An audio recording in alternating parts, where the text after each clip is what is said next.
Welcome. Today is Wednesday, September the 14th, 2022. This is a regular meeting of the Pickens County Board of County Commissioners.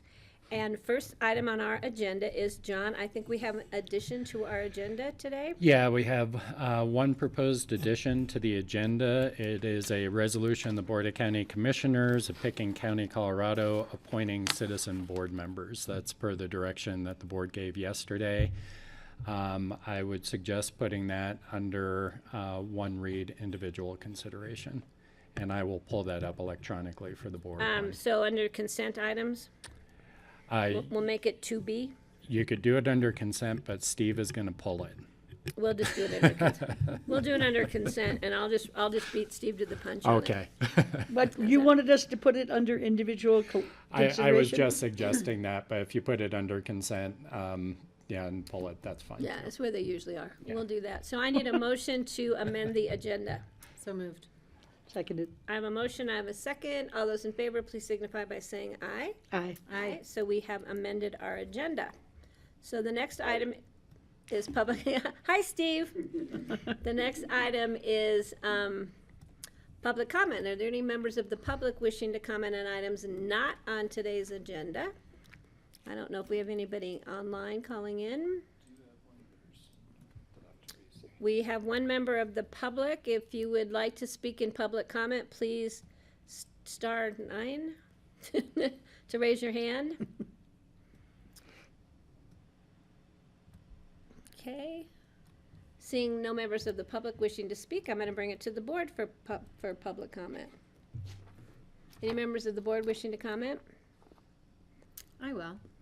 Okay, go. I bring this up every year. So today's September 14th. My mother would have turned 72 today is her birthday. Unfortunately, she passed away when she was 52 to advanced ovarian cancer. And September is Ovarian Cancer Awareness Month. And so I use this opportunity for folks to learn from our family's experience about paying attention to signs and symptoms of ovarian cancer, which is called the silent killer, because its symptoms are very vague and can be things like bloating and back pain and unexplained stomach issues or bleeding and spotting. So I would encourage folks to pay attention to their bodies and to seek out medical assistance and not to ignore symptoms like this, because ovarian cancer is often only detected after it has spread to other parts of the body, and it has a very low recovery rate. I've also recently learned that men with first-degree relatives who have ovarian cancer. So if, someone's mother or sister has had ovarian cancer, that men can also develop other cancers if they have a genetic mutation indicating a BRCA1 or BRCA2 mutation. And so I would also encourage that first-degree relatives who are men to seek out counseling and care from their doctors as well. So Thank you. thank you for letting me take that time. And we say happy birthday to your mother. Thank you. Francie, would you like to make any comments? No, I don't have any comments today, thanks. Greg? Hello, and then we'll go to Steve, who's in Alaska with a grandbaby. No comments, thanks. Steve, how's that granddaughter? She's doing fine, and I'm going to try to swing my computer around, and you can see the view in the back. Oh, wow. it's beautiful. Wow. So that is a view of Full on the full. Wrangell St. Elias National Park, and you're looking at Mount Blackburn, which is over 16,000 feet high. And this is the first day we've been able to see it today. So that's just the view out the window at the cabin we're staying in right now. That's beautiful, Steve. So, yeah, and I'm up on a higher hill where I think the internet reception is better here. So I think I'm good just to leave my screen on all day. But if for some reason my voice starts breaking up, let me know and I'll turn off my video.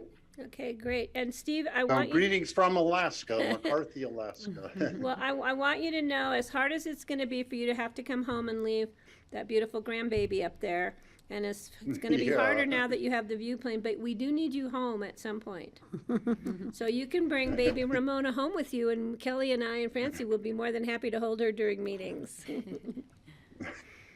Okay, I am going to make some comments. First, I want to thank the community for yesterday. We did our Pickens County Cares Awards.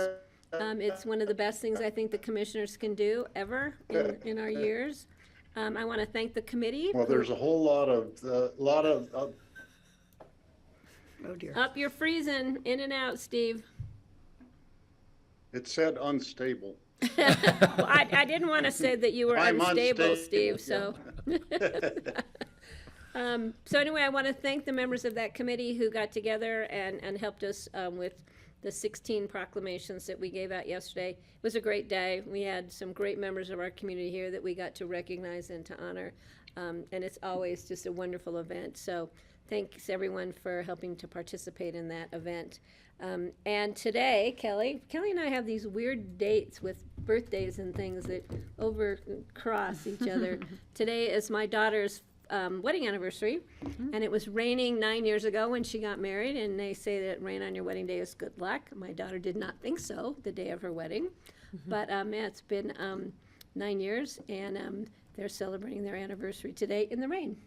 And so the rain is going to help us transition with some leaves. Leaves haven't changed yet, but we're expecting, usually Ruggerfest is this weekend, and usually with Ruggerfest we have pretty much high-level leaf changing, but again, this year we still have a lot of green leaves out there. We do have some spots of yellow, so we are definitely starting to move into fall. Definitely getting cooler at night, which is kind of nice, actually. So I'm going to move us from here into our consent items, single readings. First item is minutes of April 16th special meeting and the regular meeting minutes from August the 24th. The second item is a resolution of the Board of County Commissioners opting out of the Family Medical Leave Insurance Program.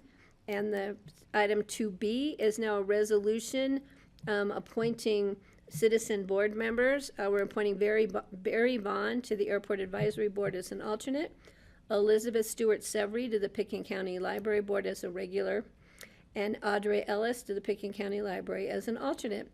We want to thank everyone for their participation and their interest in our citizen boards, because we, the commissioners, could not do the things we do without having people participate on our citizen boards. So if anybody wants to pull any of these items, Kelly. I'd like to discuss the family. Okay, we're going to pull item number 2, the opting out of the Family Medical Insurance Leave Program. I'll have you guys come up when we, and so now we have the minutes of the meetings and the appointment of citizen board members on our consent. I move to approve. Second, I have a motion, I have a second. Kelly? Clarification. I thought Steve wanted to pull the citizen board. Steve usually pulls it to announce the no, names and to thank people. no, Patty already announced Okay.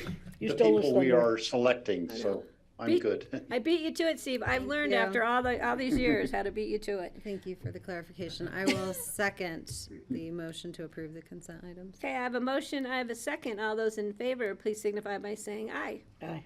Aye. Aye. Aye? Thank you. So we have members from our staff from Human Resources. You want to come on up and give just a brief overview of what opting out of the Family Medical Leave Insurance Program means to Pickens County? Thank you for pulling that. Thank you. Is this unmuted? Red means Thank you're you. on. Yeah, so we reviewed the state's family medical leave insurance program, which funds leave for self-care leave, parental leave, caregiver leave, and it's funded through a premium that both the employer and employee pay. And we determined that the county's current leave benefits, for the most part, exceed that of what family provides. And based on the cost to employees as well, their current benefits to employees of the county are free.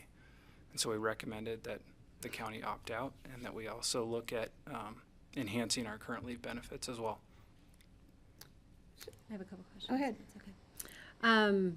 As you all know, I was a big supporter of this initiative several years ago when it was on the ballot, and of supporting our employees with extensive leave benefits. So I wanted to revisit this a little bit for, I think, some clarification, and just to, again, get a sense from our board about the articulation of commitment to expanding some of the gaps. In this conversation, for me, FMLA, I don't really consider a benefit. Again, that's a federal law we're required to adhere to, where we won't fire people who have a qualifying reason to take 12 weeks of unpaid leave.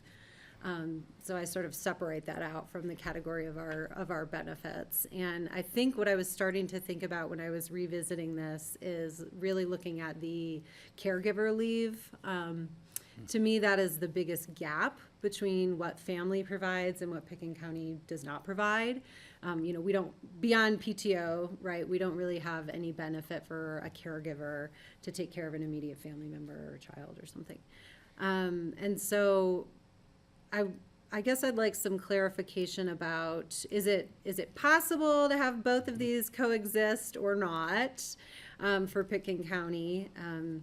And since we haven't had a robust conversation about what a benefit like that might look like,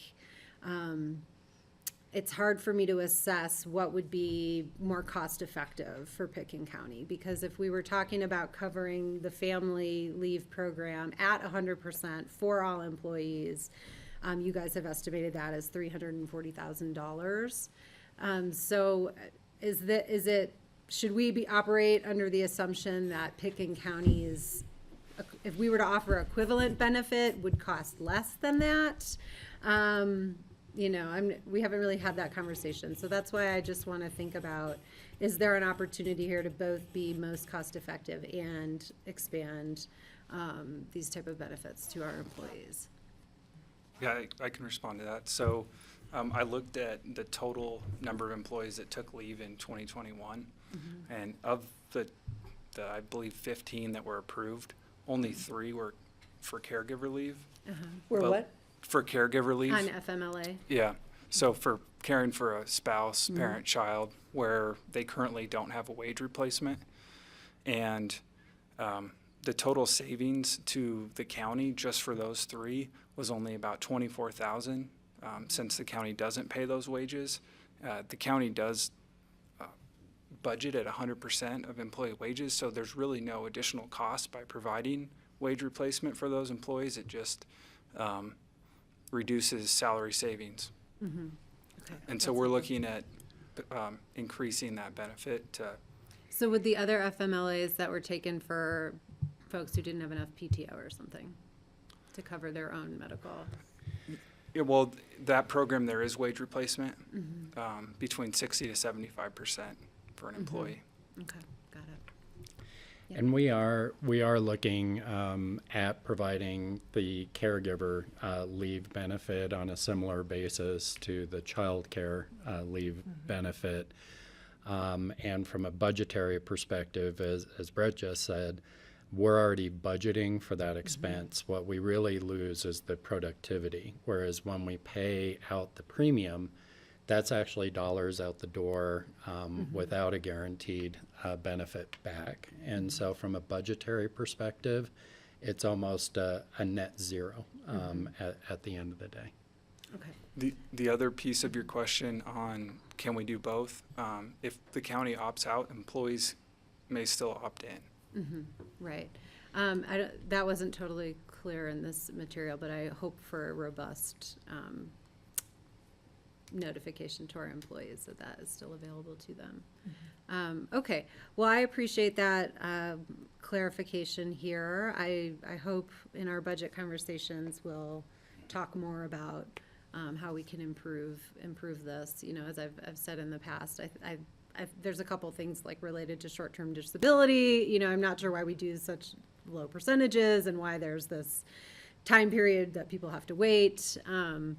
I'd like to revisit that in addition to expanding caregiver leave.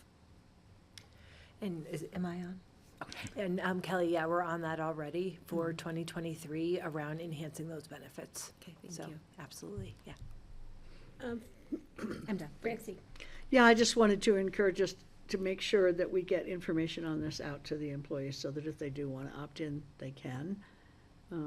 You know, it's not that expensive, and until we do change ours, it might appeal to people who see trouble on the horizon somewhere. And if I could just respond to that, the law does state that once you all make a decision that we have to let employees know within 30 days, so we will be putting together a communication. Great, thank you. And the, Yeah, sorry. go ahead, no, go ahead. Oh, the other piece is that the benefit doesn't kick in until January of 2024. Oh, that's right. So we'd That's right. likely have changed our program by then. Yeah, that's right. It's just a money gathering year. Exactly. Yeah, I have talked to some other people, like Donald Broom from Moffett County. They opted out. RAFTA opted out. Everybody I've talked to who belongs to a large organization has opted out because it seems like it's designed for smaller organizations. And I just want to add that when we did pass the child care, part of it was we were going to have the discussion about expanding this for those who didn't have children, who had family members in need of care. So I'm glad that that conversation is coming back as part of our budget. Yeah, and I think we did want to see how the Family Act compared and such, and it'd be our hope to be able to bring a proposal back that would start in 2023 instead of 2024, so we'd actually be ahead. I for really our employee appreciate that. benefit. That'd be great. Yeah. I would just flag, this comes up, I feel like, when we talk about these things in the context of budget, is whether there's additional budgetary need for like temp replacement employees, things like that. So you anticipate the question. So you're looking at all the aspects of Yeah, review. because, Yeah, it's not just. wouldn't necessarily come from me, but I think I've heard Patty ask it in the past, and, you know, Greg asked it in the past. And it is a good We're like point. tag teaming up here today, the three of us. Okay, thank you. Okay, Greg or Steve, any questions? All right. I'm good. Patty, Yeah. just wanted to just go looking at the recommended BOCC action bullet points. You know, it sounds like everything's being worked on and we're making progress here. So I think that everything has been addressed, but I want to make sure HR is looking at, you know, reducing the eligibility period. And then you talk about creating equity across all programs, and I'm not sure I understand all of them, but that's part of the next conversation, I assume, right? Yeah, we're gonna have a robust, lengthy, heated discussion during budget. We can't wait. We'll need more time then. More time than this. Talk to the chair about that. Yeah. We love long time budget conversations. All right, looking for a motion. I'd make the motion that we approve the emergency resolution. Oh, wait a minute, that's the wrong one. I'm on the wrong page. Oh my God. I just lost it. I was looking at that and now I'm lost. Number Going 2. back to the agenda. He's moving us Yeah, quickly okay. through today's agenda. I'm sliding. This is the resolution the Board of Commissioners opting out of the Family Medical Leave Insurance Program. Thanks, Brett and Melissa. I'll second that. I have a motion and I have a second. Any further questions? Seeing none, I'll call the question. All those in favor, please signify by saying aye. Aye. Aye, thank you. Aye. Thanks for coming forth. Thank you. Thank you. All right, we are moving along. We now have, is Ellen, who is our, I noticed on the agenda item somewhere, she's a Lang range planner. I think she's from Scotland now. We have an item which is a confirmatory reading of a resolution of the Board of County Commissioners approving a memorandum of understanding among the U.S. Department of Interior, Bureau of Land Management, and Pickens County for cooperative development of the Big Game Habitat Movement Route and Migration Corridor Resource Management Plan Amendment. And This does is what Ellen, gives oh, there's government a Ellen. bad name. What? I know. So Ellen, our first concern is, can we shorten this title? We're gonna plead to the BLM to come up with something more simple. But this, we had to pass an emergency resolution because of timing to move this forward. So this is a confirmatory reading public hearing. Ellen, is there anything you would like to add to this? I don't need to add anything. We had a fairly lengthy conversation at first reading in August. And I'm here just to respond to any questions you may have. Leave it at that. Okay, does the board have any questions for Ellen? I would just wonder how it went the first meeting, which was like 3 weeks ago or 2 weeks ago, whenever it was. Yeah, it was a lame time ago, right? Good catch. Well, it was, the first meeting was really just laying the groundwork for the roles of the cooperating agencies and the BLM, and then also providing some background about what has directed the amounts being considered.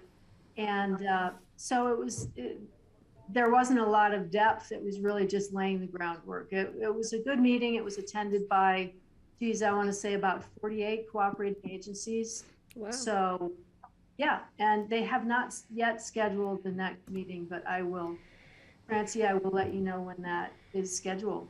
That'd be great. Thank you, Ellen. Thanks, Ellen.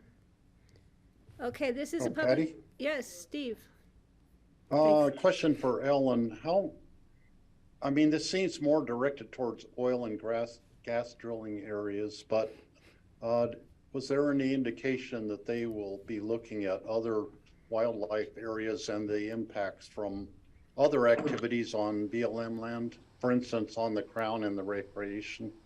Interesting that you should bring that up. There was a mention that BLM will, I think the primary focus is on oil and gas permitting and impacts associated with that. But there was also mention that they will be looking at impacts of recreation on big game habitat. And so I have informed our open space and trails staff that that's going to be a part of the conversation.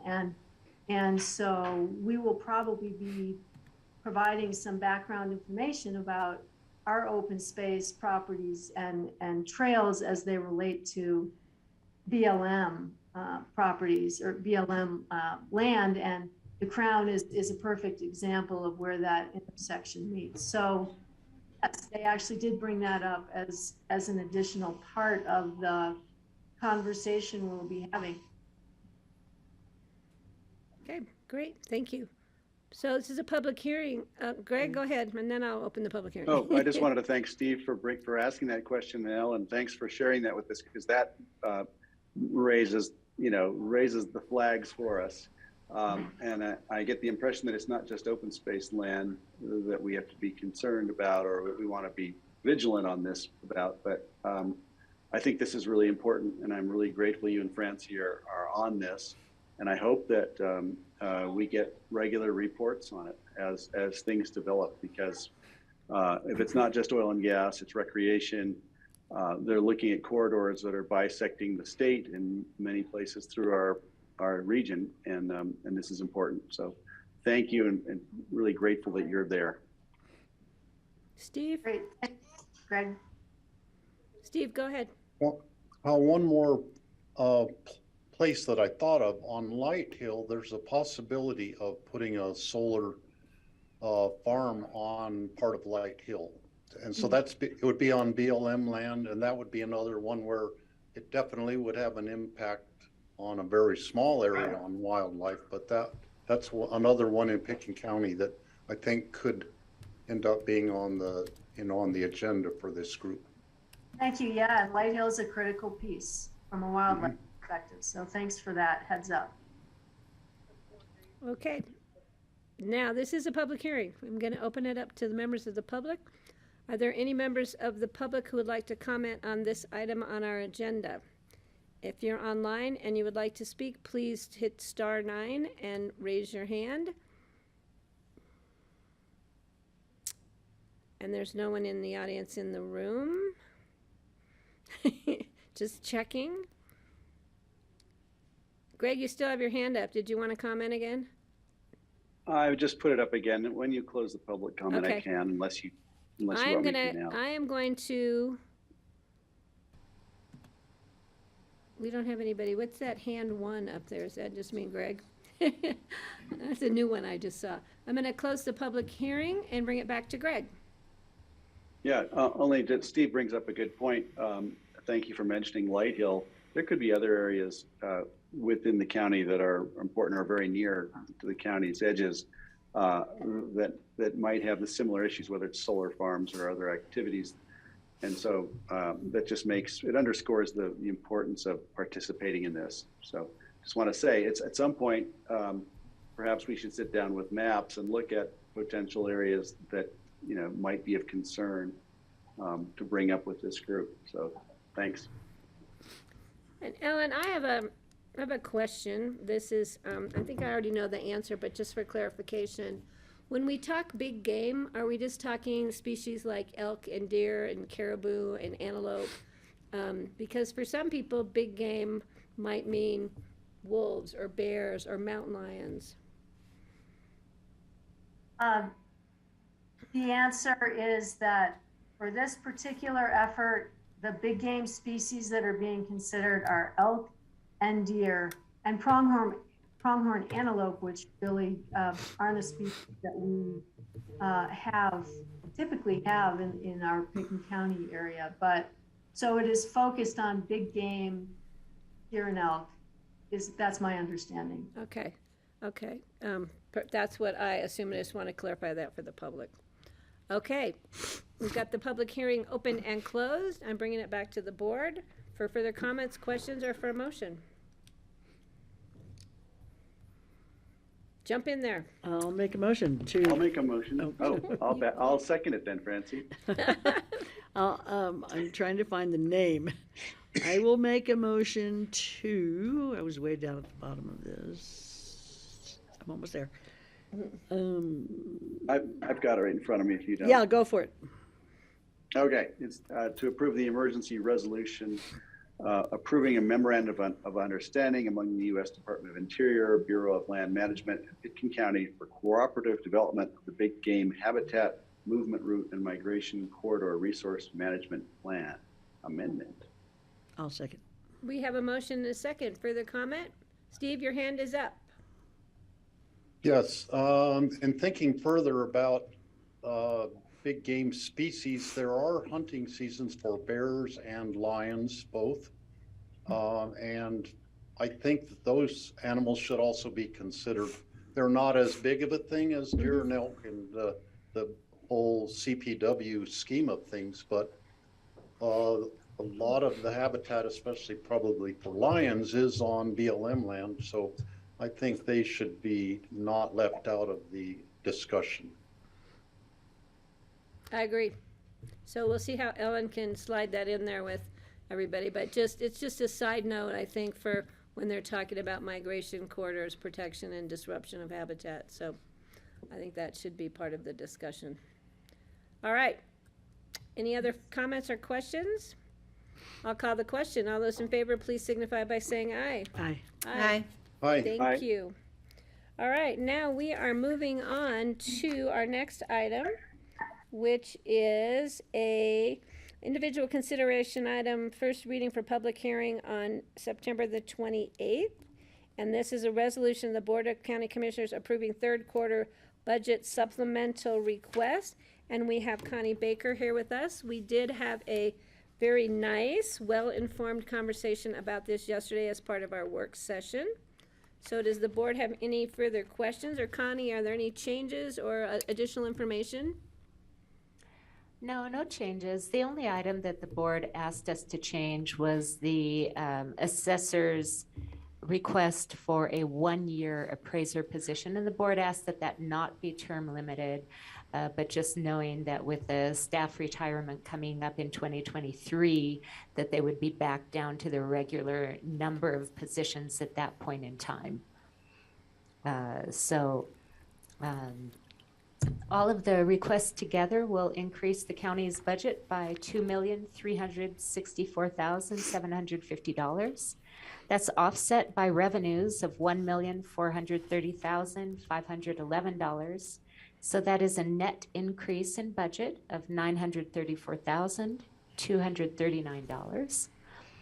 The requests included two from the airport, The first one was for equipment for the firefighting crew at the airport, a self-contained breathing apparatus. This was going to be replaced in 2023, but through a number of circumstances, they found that they could save over $40,000 on the purchase of the equipment by doing it this year before October 1st. Also in the airport is the airport layout plan and an increase in scope of that project. It will be an $850,000 increase to the cost. However, this is a project that is eligible to be reimbursed by FAA grants and also state funding. So most of the project will be grant reimbursable. In the Open Space and Trails Fund, there was a request for the North Star Parking Improvement Program that the board has heard about a number of times, also with the Open Space and Trails Board. In the general fund, the sheriff's office is asking for a contribution to Colorado Parks and Wildlife. It's the matching grant, $20,000 from the general fund, and that will be matched by another $20,000 from the local CPW office for programs that will help to avoid human and bear conflicts. In the general fund also, the assessor's office with an increase in one position, knowing that next year about this time, they will be back down to their regular number of positions. This is in light of long-term staff retirements coming up and also the heavy reappraisal year that will be happening in 2023. In the Human Services Fund and the Healthy Community Fund, there's a request for a change in FTE. An 80% grant position will be recategorized to a grant analyst and increased to 100% FTE, so one additional day per week. And the dollar amount is not very much and split between the Human Services and Healthy Community Fund. The impact in 2022 is pretty minimal and also not a very large impact going forward since it's just the 8 hours. And then in the general fund and the fleet fund, there's the restructure, which was presented to the board earlier in August. And this includes one new ongoing FTE for an engineering and construction director, and that's a general fund position. And then changing one position, moving a position out of the fleet fund and into the general fund for a new public works director position. So it's not an FTE increase, but it's a shift from one fund to another. And the supplemental request reflects all of the different salary components of these moving positions. So those are all of the requests. Does the board have any additional questions or comments on these?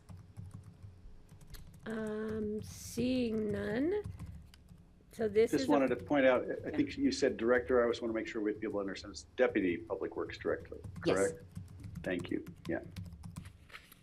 okay. So this is a first reading set for a second reading public hearing on September the 28th. Any other questions or comments from the board? I would like to entertain a motion. I'll move to approve the third quarter budget supplemental requests on first reading. Thank you. I'll second. Second. I have a third. first and 2 seconds, so I'm going to call the question. All those in favor, please signify by saying aye. Aye. Aye. Aye, Aye. thank you. I'm going to Aye. give that second to Kelly. All right, just for the record. you. Thanks, Connie. So next item, we have a ordinance of the Board of County Commissioners accepting a donation of the Sardi mining claims. And I think we have Paul here, and I believe Dale is out of town. So Paul, we have you here.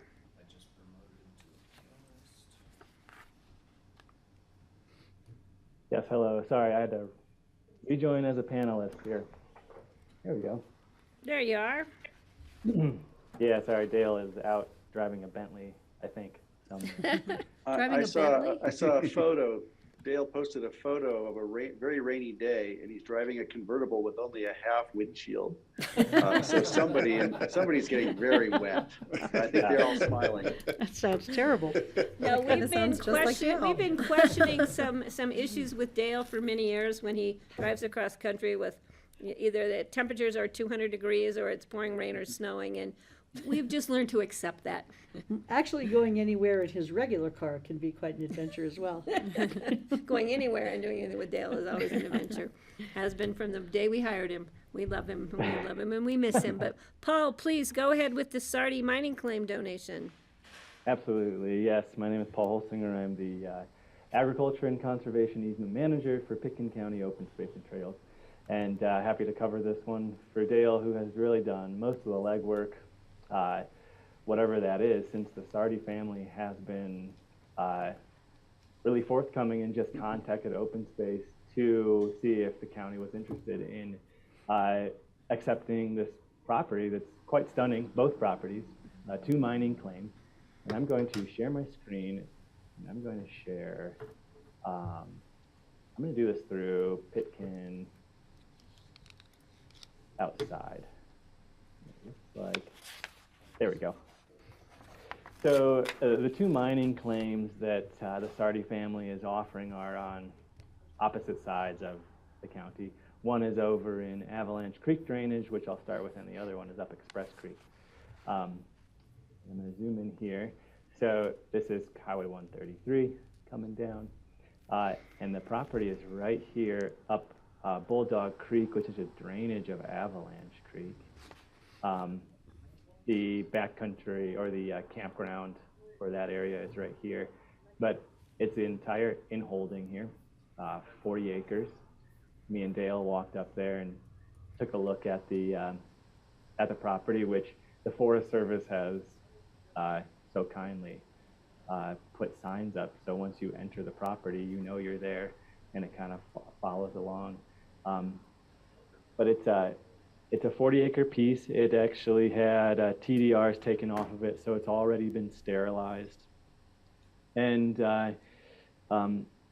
just acceptance of the donation will just ensure that this property will remain public, and if anything happens down the line, it will be managed in accordance with our Open Space and Trails Backcountry Parcel Management Plan, which just relies on the surrounding Forest Service regulations. Same with the Express Creek property, which I'll zoom over to, but this is the 40-acre piece up Avalanche Creek. Zoom out here and get you over to Express Creek. Paul, before you leave that, can you go back? Yeah. There's another little in-holding up in the upper, right where you're, Right there? Do we know who, is that a? That is already a Open Space and Trails Okay. property. Okay, Yep. thank you. Mm-hmm. So we're kind of buttoning up this drainage here. Paul, where is the Alabaster mine there, the location of it? Sure. The Alabaster mine that Steve is referencing is close to the entrance. It's way down here, if everybody can see my cursor. Yeah, we can see. Yeah, so it's right here. It operates on the Forest Service land with a, oh, I forget the term, with a mining claim. So, but as far as we know, I think it's still operating, or at least they're trying to. But that's way down here, where we did run into some infrastructure for an old mining claim over here. So we're making sure that can't be pursued by anybody else with the Forest Service. And as far as we know, it's pretty solidly Forest Service and won't be converted to a mining claim anytime soon. But we're going to make sure that happens as well. The Express Creek property, going over Steve's house, which he's not at. Over here. So here's Castle Creek Road. Here is the split for Express Creek. That property, or Ashcroft, to get you oriented, is down over here. This is the parcel right here. Just highlight it. Sardi Family Holdings. The road actually goes right through that western end of the property.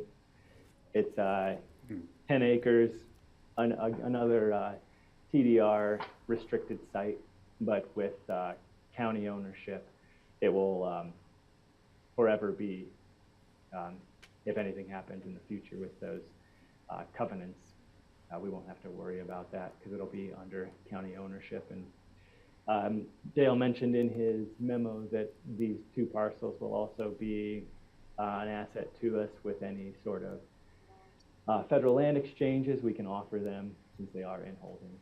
So it does offer that, though we aren't considering that right now. But that's this parcel here. Again, we'd like to manage it in accordance with our backcountry parcel policy, which just manages it in accordance with the surrounding federal land. I can try and answer any questions you all might have, but just want to thank the Sardi family for bringing these two properties to us. Yeah, thank you, Paul. And I was going to ask the question about land exchanges, and you already answered that, so thank you very much. I think those would be appropriate properties for us to have in the future if need be. So I'm going to bring it to the board for questions. Kelly?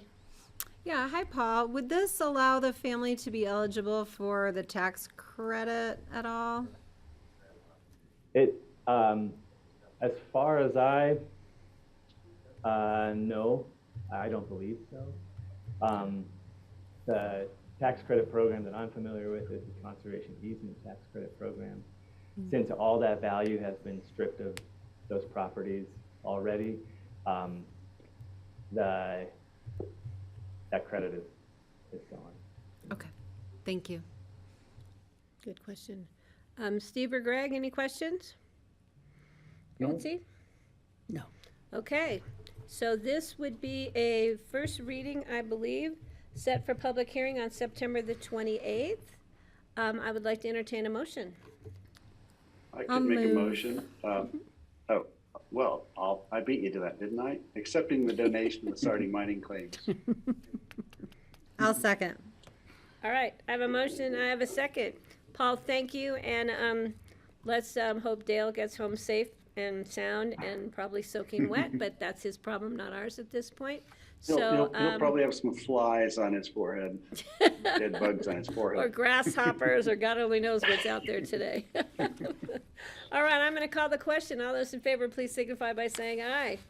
Aye. Aye. Thanks, Paul. Happily Thanks aye. to the Sardis. Yes, very much thanks to the Sardis. That's a great family. Really exciting. Thank you. All right, next we're moving on to land use public hearings.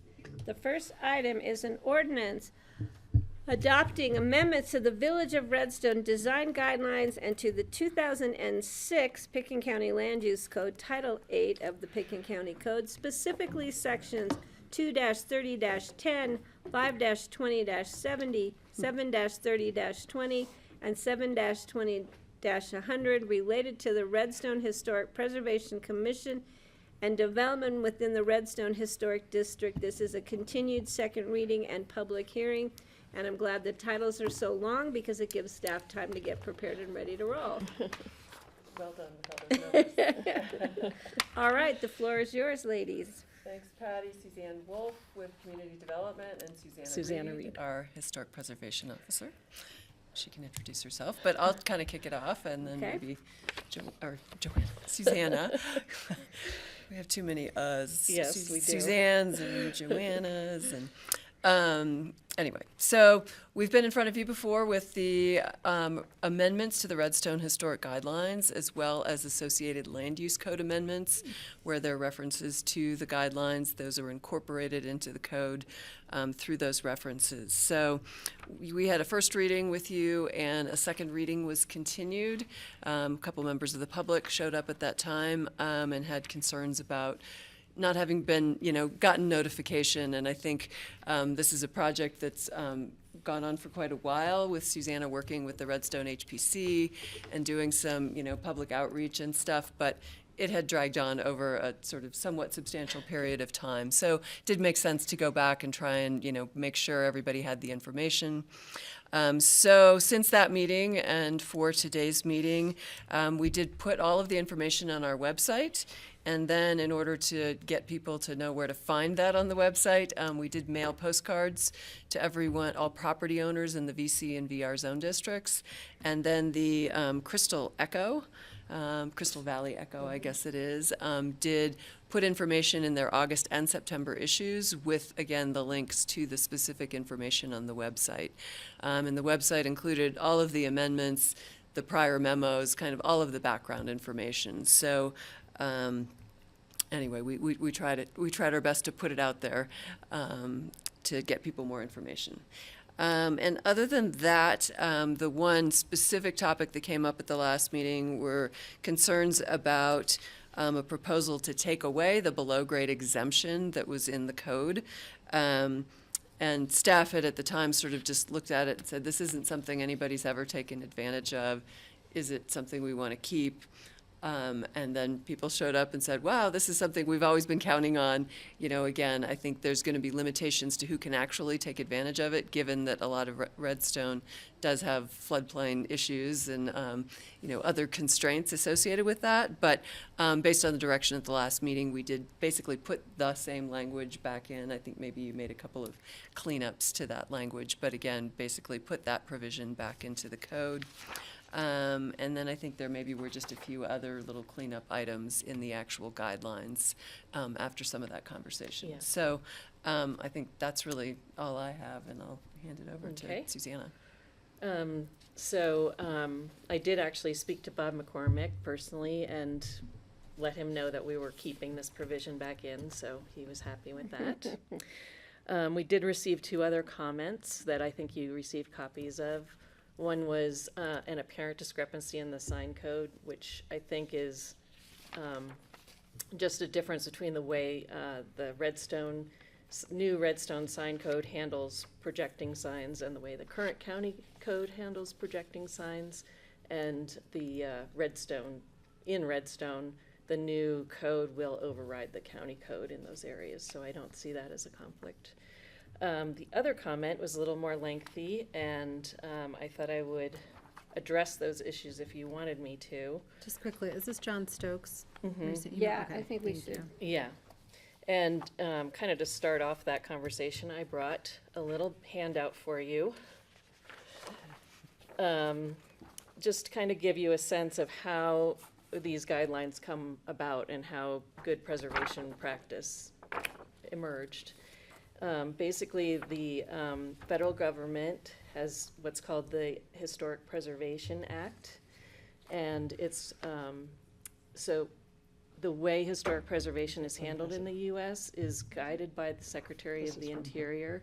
And what I'm handing out to you are the Secretary of the Interior standards, which are the basic guidelines that form the basis for all treatment of historic properties in the United States. Some of the comments that John brought up, specifically related to windows and materials, are kind of fall under that issue of preserving, to the extent possible, historic materials, historic character.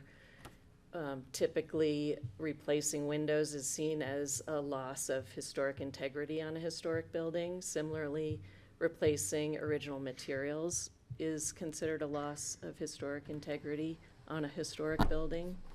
And so those things are pretty common and baseline issues for historic preservation. There are ways of handling things, improving window performance and other things like that that have been researched and documented, and those treatments are all available to historic properties. So you're talking when it comes to energy efficiency? Yeah. That particularly was that. one of his concerns, which Yeah. makes sense. It makes sense, and certainly as technology changes, you know, things may change, but the windows are, in particular, very much about the character of the building. I think if you have seen historic windows versus contemporary windows, you can definitely see a difference, and it really changes the character. The Can I ask a question about? Yeah, go ahead. Can it be done as well? Like, are the treatments effective? Or is it always a little bit of a comparative loss? No, I think that there's a lot of evidence that's out there that you can effectively weatherize historic windows. Typically, the energy loss is where the window meets the wall. It's not the window unit itself. And if the window unit itself is in good condition, then coming in and insulating around the window, adding storm windows, things like that can improve efficiency. But single pane is definitely less efficient than double pane. Yes, but the glass itself is not the primary loss of energy. It's the connections between the glass and the other components. So there's a happy medium in there. Mm-hmm. Happy for some people. Similarly, the, siding materials and things like that. Now, it's important to recognize that if a building has already had those materials replaced and they're non-historic materials, then those can be treated with modern materials. So say you have a historic house that has, had the siding completely replaced in the 50s. If you want to go back in and do new siding, you don't have to preserve that change from the 50s. You can go back in with better materials. So it's really only the actual historic materials that we are most concerned about with historic buildings. So we might see some golf balls coming through windows. Yeah, whoops. Yeah. I think the other issues that he questioned were kind of this idea of xeriscaping. And absolutely, we understand the issues of water conservation and all that, and the board is open to looking at alternatives, but a true xeriscaping kind of character for that landscape would significantly alter the way Redstone looks. And part of what the HPC is trying to achieve in the historic district is that visual component of the character of the place when you walk down the street. And that's a very important component of that. So there are probably other landscaping materials that are similar to a lawn per se that would give you that same feeling, and that would be acceptable under our guidelines. But it's really just that sort of green view of the space between the road and the buildings. Let's see. I can talk to him specifically about the driveway issue. And in general, I think we try to be accommodating to individual properties and their concerns at the HPC. So we always have the ability to say, if something doesn't work for you in one situation, if we can come up with a compromise that's acceptable under the guidelines. So that's always been our policy with Redstone. Let's see. I think the only other issue I haven't touched on is the outbuilding, and there are several ways of determining if a building is historic: size, material, design, massing, and those sorts of things. And so that would be something that we would undertake on a case-by-case basis. Looking at if someone wanted to get an exemption for their outhouse floor area. So I think that addresses most of his comments. Is there anything else on that you? Kelly? Yeah, I have two questions. On this topic, so is there like a register that exists for all the buildings? Yes. Or would someone only find out if they came in for like an exemption? There is a register or an inventory that exists for all of the historic buildings in Redstone. In some cases, the outhouse is addressed in that document. In some cases, it isn't. That would be one of the areas of research that we would undertake if we wanted to look into that exemption. Okay. And then regarding the lawns, I'm a little confused. Is there a watering requirement related to like the visual No, delivery of that lawn? Okay. no. In other words, how to keep it green. There is Yeah. a watering requirement to keep lawns green, though.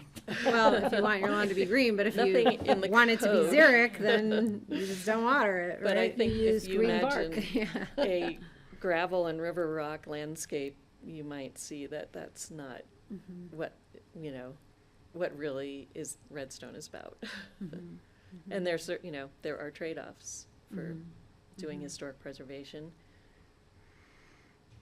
Yeah. Francie, you have questions? Well, I have an issue, and Susanna knows about it, and it has to do with Chapter 5, 1H, number 1, 2, 3, and 4, actually. and I'm so sorry that I didn't bring this up the last time we saw these, which was weeks and months ago, or however long ago it was. There was a man who applied for a permit with the county to put solar on his historic preservation house in Redstone, and was granted that permit, and then later the Historic Commission said, no, you can't have it on there, so he has been denied the ability to put solar on his roof in Redstone. So, and he talked to the solar company about putting it somewhere else, and there really isn't anywhere else that he can put it, including ground mounted and on the garage. So I have a problem with the fact that they can't have solar on the historic preservation houses in Redstone, particularly in light of the fact that they can have satellite dishes. So, I mean, I think my own sense of aesthetics is much less offended by a few solar panels on a historic preservation house than a satellite dish. So a satellite dish is an acknowledgement that we're in a different time and place, and therefore we're allowing that on this historic house. Mm-hmm. But it doesn't help the world any to have a satellite dish there. But to be denied solar panels in favor of a satellite dish seems to me not in keeping with our Pitkin County climate action plans and our acknowledgement that we need to stop using fossil fuels. So I would love to see that changed, or at least be considered property by property, so that there's some accommodation for people to add solar to their houses. And I mean, it's a new age. And honestly, Susanna, I visited the job site over by the Grateful Deli today. Mm-hmm. And the amount of fossil fuel and energy that's going into preserving that cabin, which is mostly rotten, is really shocking to me. But that's the city, and it's another issue. I think perhaps we need to make some accommodations in our assessment of historic preservation mechanisms. Mm-hmm. Not that it isn't important to preserve parts of our history, but the future is also important. And I know it's just a little thing in terms of climate change, but it's not a little thing for Zach in Redstone. It's a big thing for him, you know. It's a little thing in the whole picture, but all of them added up, and not just in Aspen and not just in Pitkin County, but all the way across the country. When I look at this, you know, it is significant. Yeah. So I would like us to reconsider that. It's on page 129 of our packet and page 47 of the Redstone. Yeah, and this is something that's been in the guidelines since the beginning. I think there are a couple of things I can address. So one of the goals of the Preservation Commission is to preserve the character of the historic buildings. And with current technology of solar panels, that the solar panels become a really significant element added to the roof, particularly in a place where the buildings are modest and the roof shape and those sorts of things are really the key to recognizing the building as a historic building. So in that particular case, we gave the homeowner the option of putting the solar panels, which they had already indicated, on the new addition on that property and on the garage, which were significant roof forms. And they could have gone ahead with that installation, just not with the panels that were identified on the historic house. So it's not that we're preventing his solar panels across the board. We just prefer to see them on the new construction parts of the property. But those other structures were shaded to the point where it wasn't worth putting the solar panels on it. Right, and this is an issue that we actually haven't come across in Redstone before because the town is significantly shaded. So there may be parcels in the town that are more conducive to the solar panels. The other thing is that the board is certainly open to new technologies as technologies change and as the panels become less obtrusive, that's something that, you know, we would absolutely consider going forward. And I'm sure that there are in the pipeline now lots of technologies that are very much more like an actual roof surface instead of a physical panel. And so you would allow a whole different roof surface rather than what the roof surface is now? That's definitely not in keeping. I don't. Well, if the roof, I mean, I think there are solar shingles that are in the works, and there are metal roofing panels that have a solar component. So if it's basically the solar function is not separate from the visual impact of a normal asphalt or metal roof, then that's something we would absolutely consider. Because the solar isn't kind of the first thing you see about it. Well, I have solar on my roofs, and I don't find it offensive in the least. I'm not trying to be a 100-year-old building, but my house looks like a 100-year-old building. And so I just have a problem with this. It seems an impediment to what we're trying to do, and one that is aesthetically based, and I don't necessarily buy the aesthetics of it. So for me, it's a problem. And, you know, I talked to Ellen, and then I talked to Suzanne, and now I'm talking to you, and I'm talking to all of you, because I would like to see this changed. At least the wording of this, so that it allows for the consideration of approval, rather than just saying, you can't have them. I think that would be fine. I think if someone can provide a solution that allows us to look at it, that would be, you know, I think we would be open to that. But it can't be a guaranteed approval.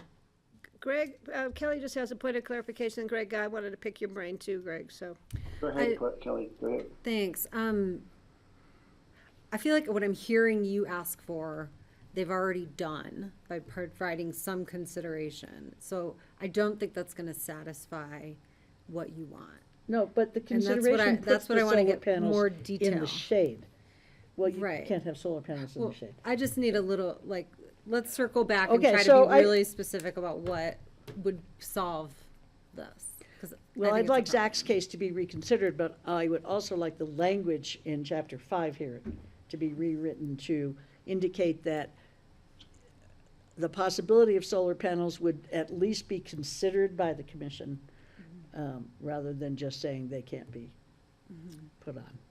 So it doesn't read that way now. No, it specifically prohibits solar panels from being attached to the historic structure. Yeah, I would, so Greg, and then Thank to you. clarify too, I would like that to be further clarified to say that there would be consideration will be given to, Okay. yeah, so that anybody can come in, especially with evolving technology, then we won't have to come back and address it. So if somebody comes in and has metal roofing that now is solar, it solves the problem, and they can put it wherever they want. Yeah.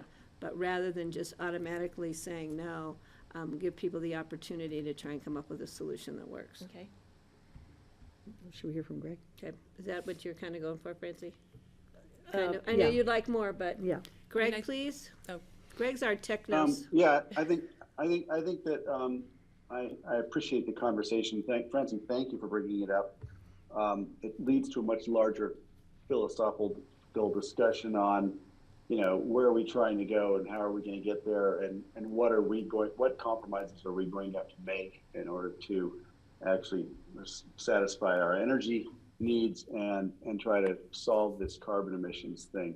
So that's a big conversation. I think it's possible we could change item number 2 just to, you know, that says solar panels may not be attached. Solar panels in their present, design, which is an aluminum frame offset from the roof. I get it. Like that could really make, you know, they're ugly. They're ugly, but they're also necessary in some cases. But as we know, the technology is evolving. We have houses in the community now that already have the tiles on them and the shingles, and they are integrated in, and we're going to see more of that. So I'm just thinking, you know, I don't know if you want to call them legacy, you know, elevated solar panels or reset, panels that are offset from the roof may not be attached but will consider other things that are integral to the design. It seems almost that they're contradictory unless you really read into the way this description is written. So I think it's a matter of just writing the description to be a bit more specific. And I also think that we're going to see an evolution in the technologies. Probably there are people working on historic textures and patterns for solar panels right now. And there'll be solar panels that actually work pretty well in the shade, believe it or not, coming along. So, we're going to see this is going to evolve. So maybe just a little bit more clarity on number 2 and how solar panels in their current form or traditional solar panels, however we could say that, might be one way of changing that to make it clearer. Thanks. Okay. Suzanne, and then I'm going to go to Steve. I just had one thought on it is, if you look at the way number 3 reads right now, which is solar panels are subject to review based on their impacts to the individual building and the district. Again, that was the provision I think Suzanne and the Redstone HPC were using to say, well, right, how about on the back of the building, the addition, the other structure?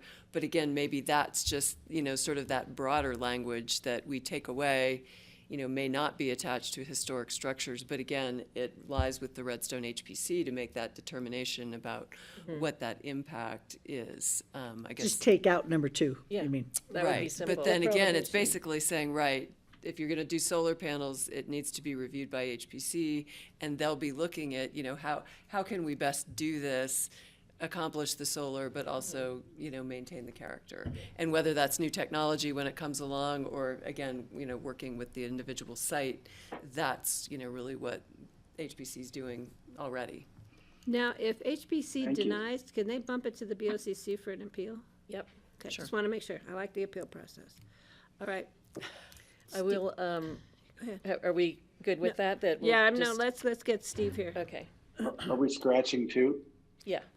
Yeah, we're going to eliminate that and just leave it open-ended. So with new technology or site specifics, solar panels of some sort, shape, configuration may be allowed, but it's up to HPC I to think just review it. taking out 2 is Oh, and actually, sufficient. with Yeah. that, it's also stated in another section, 3.2.C.4, the exact same statement Yeah, about not so attached, remove so it we from would there also as well. pull it Okay, there. so we just clarify it throughout the you. language. Thank you.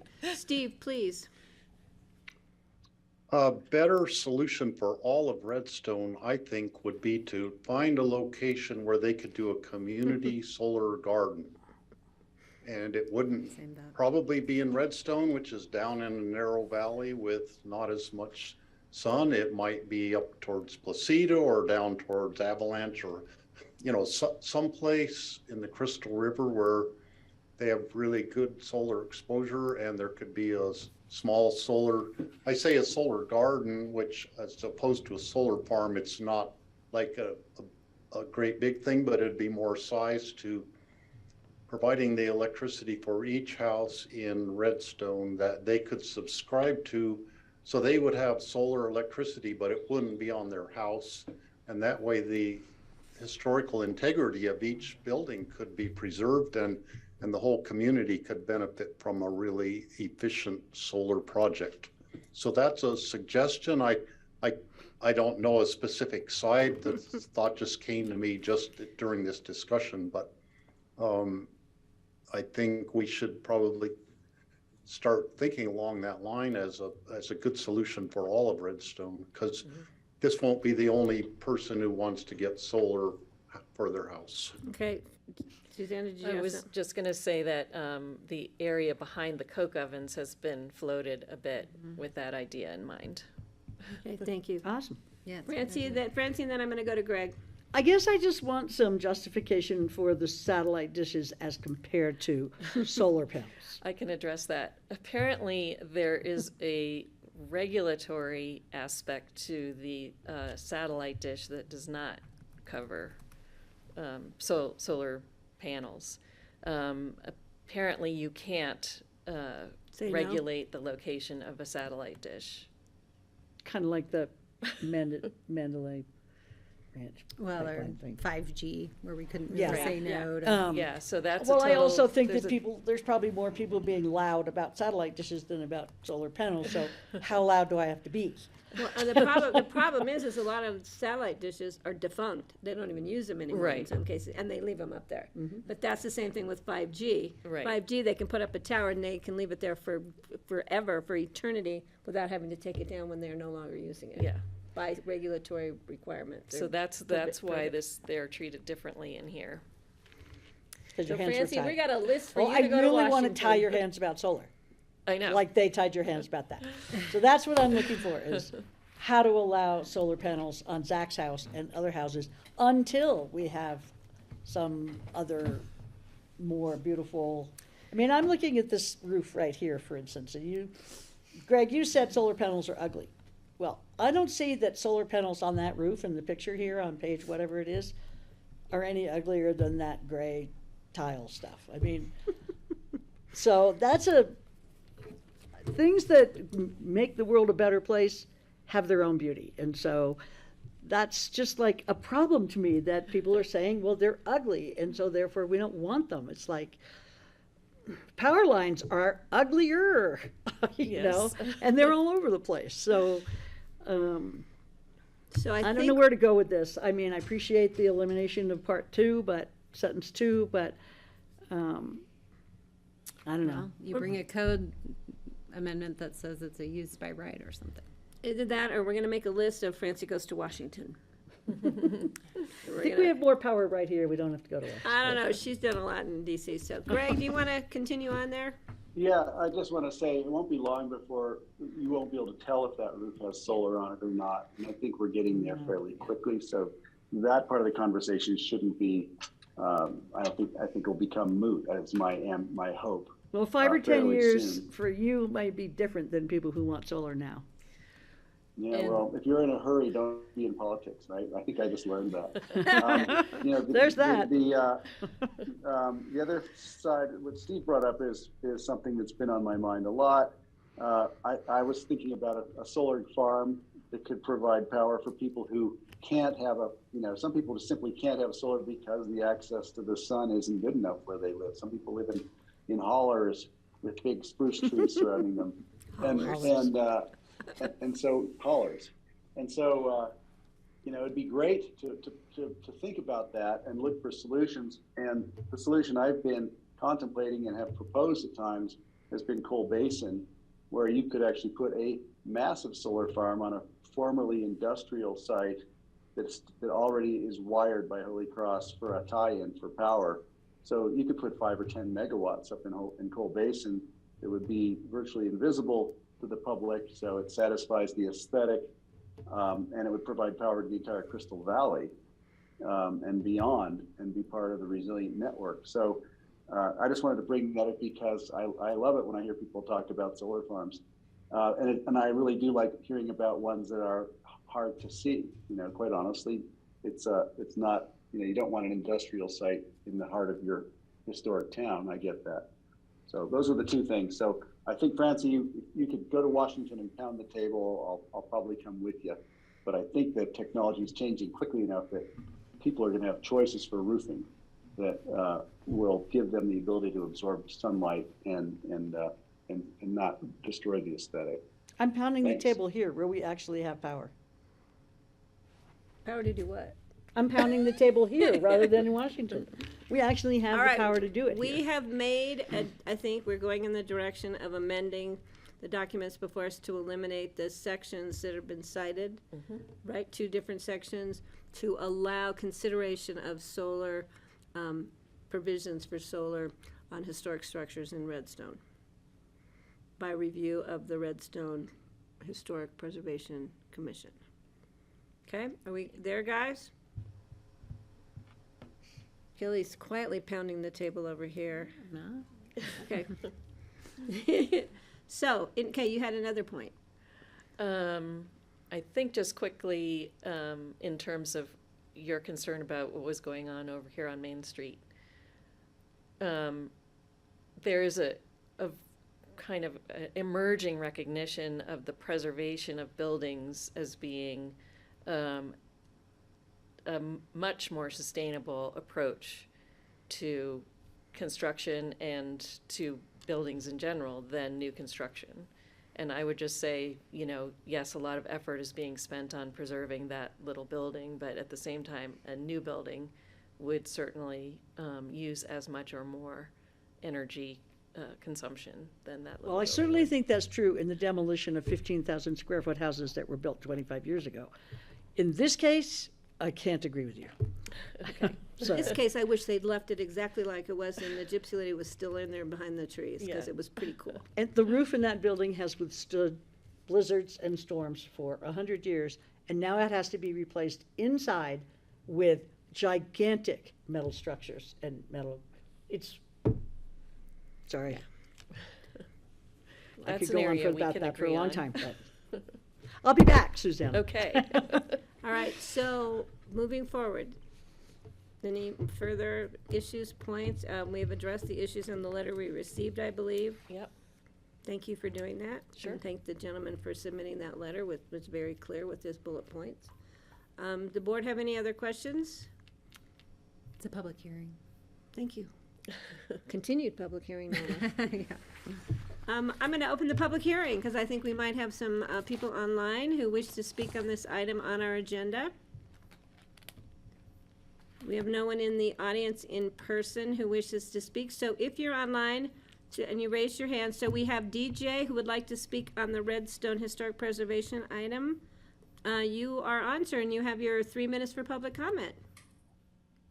Hi, my name is Dave Johnson. I own a business in Redstone, and you know, HPC, as I understand it, more or less acts as an HOA, and we want to preserve the historic integrity of this town, which is great.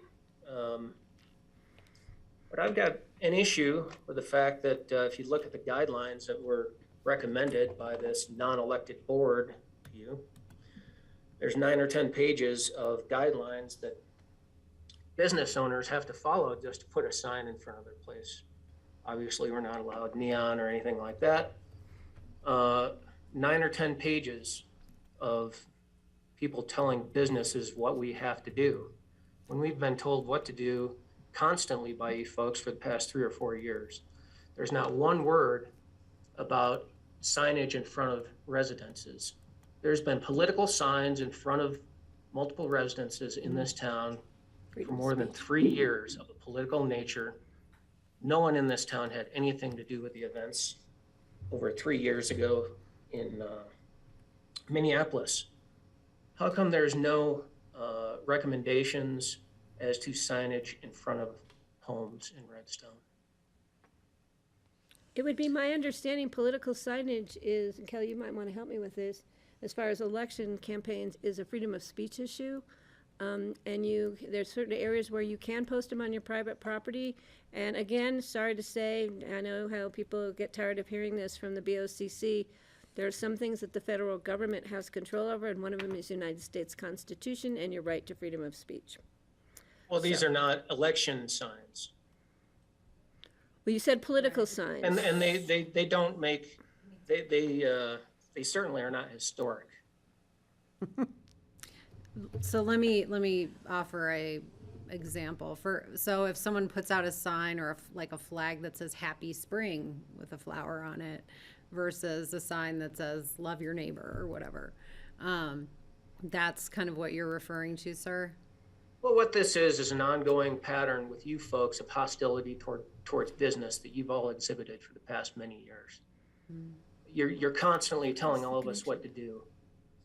And, you know, meanwhile, people can put up signs in front of their house that multiple visitors have complained to me about and other places in town and leave them up ad nauseum.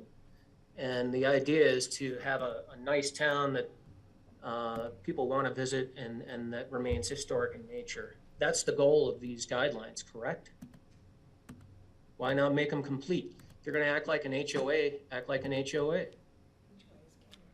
I don't think, my HOA cannot tell me I cannot put a political sign or election sign or whatever in front of my house, so, because of the Constitution. So, as far as, I'm not quite sure what signs you mean and how that's interfering with your business practice, but maybe that is something. Why that- should I have to adhere to your codes when someone can put any sign they want in front of their house? Why should I pay any attention to your 10 pages of recommendations on the sign in front of my business, which is already up to code, and I spent a lot of time making by hand? I mean, you guys you're not happy unless you're telling people what to do. And I don't know if you noticed, but people in this country are sick of being told what to do for the last 4 Okay, years. we are talking about the Redstone preservation, historic preservation, and I appreciate your comment. And it's something that we may want to look into, is to see what kind of signage you're talking about and whether or not it comes into compliance with our existing code. And I'm sorry if you feel that we have nothing better to do with our lives than tell you what to do. But I appreciate it, because you submit comments a lot, and we appreciate the fact that you take the time to do so. And we do hear you. We've been hearing you for years, and we appreciate the fact that you work hard to have your business and to protect your community there. Okay, is there anyone else who would like to submit public comment on the Redstone Historic Preservation Guidelines?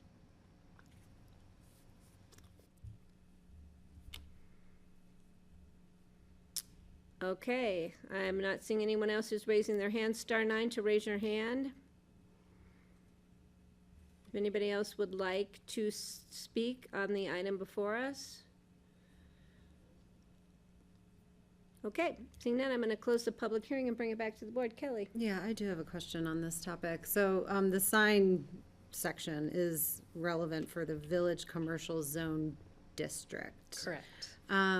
Was there any discussion about signage outside of the Village Commercial Zone District and interest for the HPC? We in did have that conversation. Thank you. We felt that the Happy Spring banner or the, welcome to Right. whatever The Joneses, cove yeah. home, were things that were transient to a certain extent and not particularly covered by the county code. So we didn't want to extend beyond the county code in terms of signage. So we focused on business signage, what the county code defines as informational signage. And that just happens to be the Village Commercial Zone. I believe there is also a provision for business signs in the residential zone, which is prohibited by the county code, and that is still in place. Okay, so if someone runs a CPA out of their house, Right. they can't put a sign in the front door Right. about it.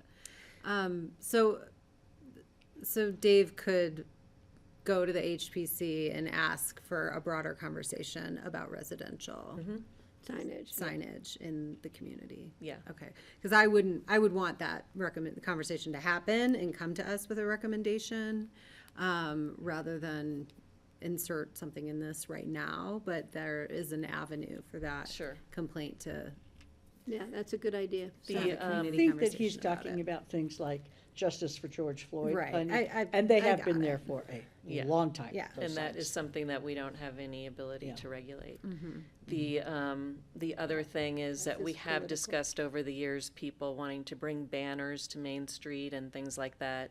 And that, those issues have come before the board before. And Like those big flagpole things. yeah, and basically we decided that that was inconsistent with the district.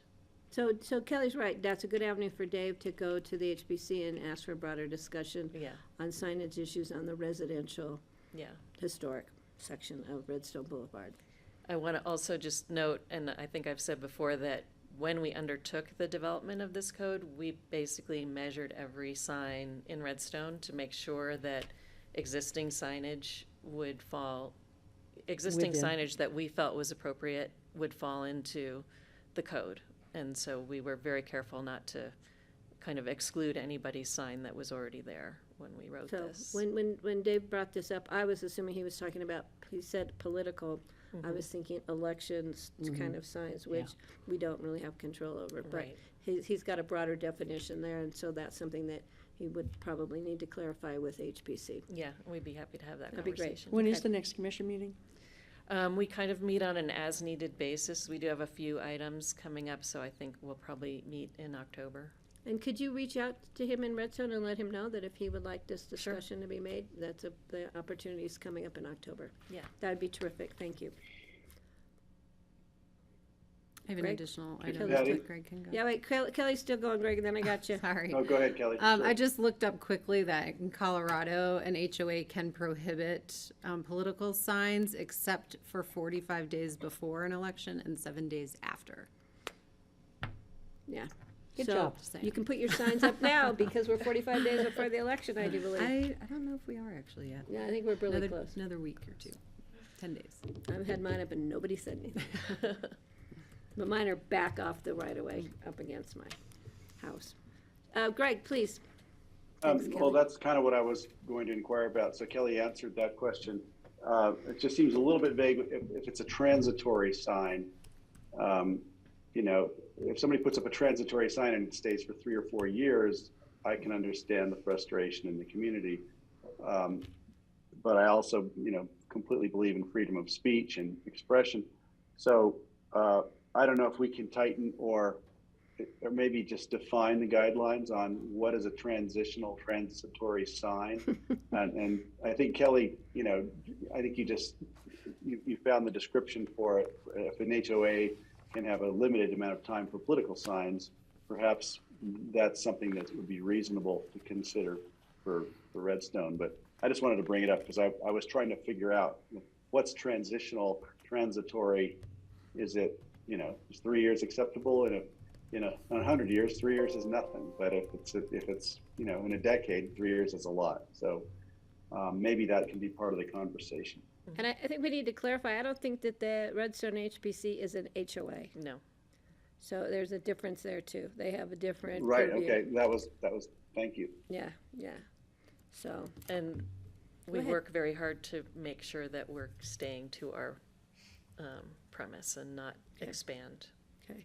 So, but if we could let Dave know, because I know you know how to get a hold of him, that would be great, and let him know that he has an opportunity coming up in October to discuss it with HPC to see if they want to address the difference in signage. Okay. Great. All right, any other members of the public?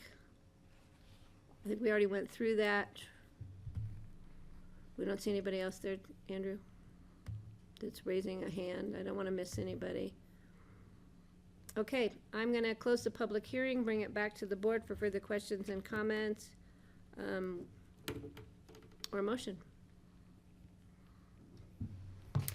I'll make a motion to approve the ordinance of the BOCC adopting amendments to Village of Redstone Design Guidelines and the 2006 Pickens County Land Use Code, Title 8 of the County Code, specifically Sections 2-30-10, 5-20-70, 7-30-20, and 7-20-100, and others. With These, the- you know, related to the Historic Preservation Commission and Development within the Redstone Historic District, with amendments as discussed today, related to solar. Okay. Is that good? Good. I have a motion. Second. I have a second. Further comments from the board? Seeing none, I'll call the question. All those in favor, please signify by saying aye. Aye. Aye. Thank you. Bye. All right, we are gonna take a 5-minute break so Leslie can set up. Leslie, I got you almost to 1:30. I'm not sure how that happened, but it's a miracle. All right, so grassroots, we're gonna take 5 minutes. We'll be back. Thank you.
Welcome back. Today is Wednesday, September the 14th, 2022.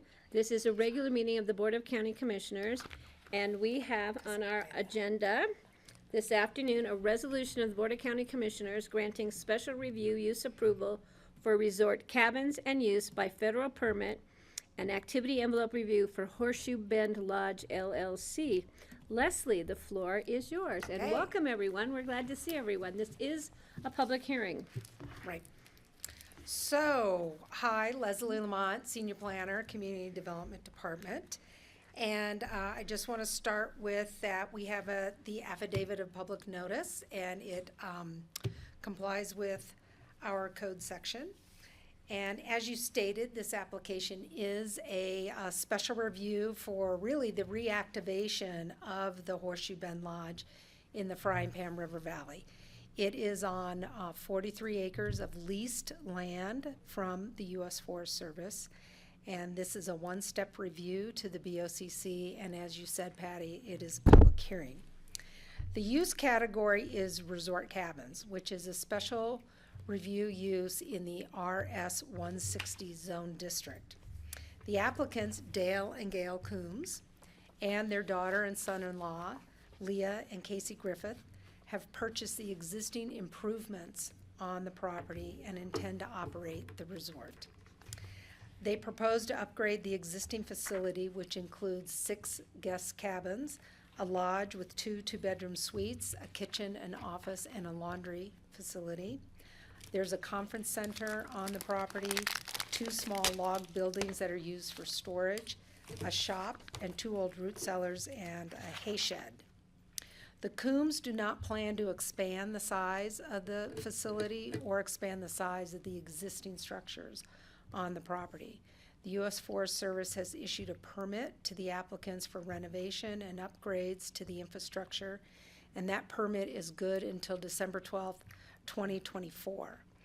After that permit, and that permit is for the renovation and the upgrades, and then a second permit will be required for the use and occupancy once the resort is ready for guests. And Monty Letterman is here from the Forest Service if you have any questions for him. So just to orient you all to where this is, and bless you. Bless you. Okay, Andrew. Blue share, and then I can get my.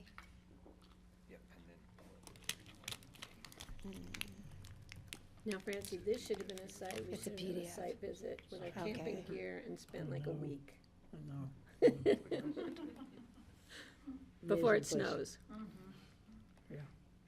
There, see, that's it right there.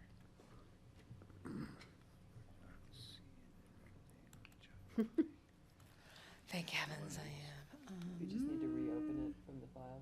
You think I need to reopen it? Yeah, it looks like it was showing blank. Okay, should I close this here? Yep, you can minimize that. Minimize that. Close it. Yep. Okay, try it again.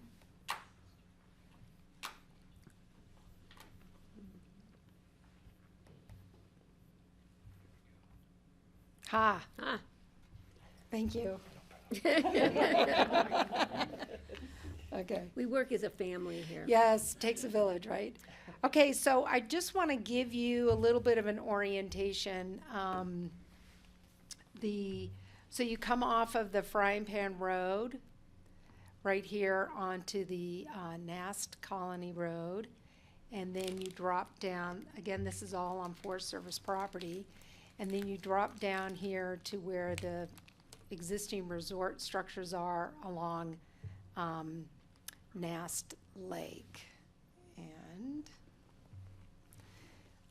this, if I do my up-down page, does that work? Oh, there you go. Okay. So, and this is a little bit bigger close-up of the properties with the existing structures on it.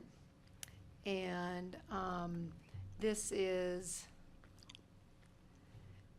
a screenshot of the yellow boundary is the Forest Service lease boundary.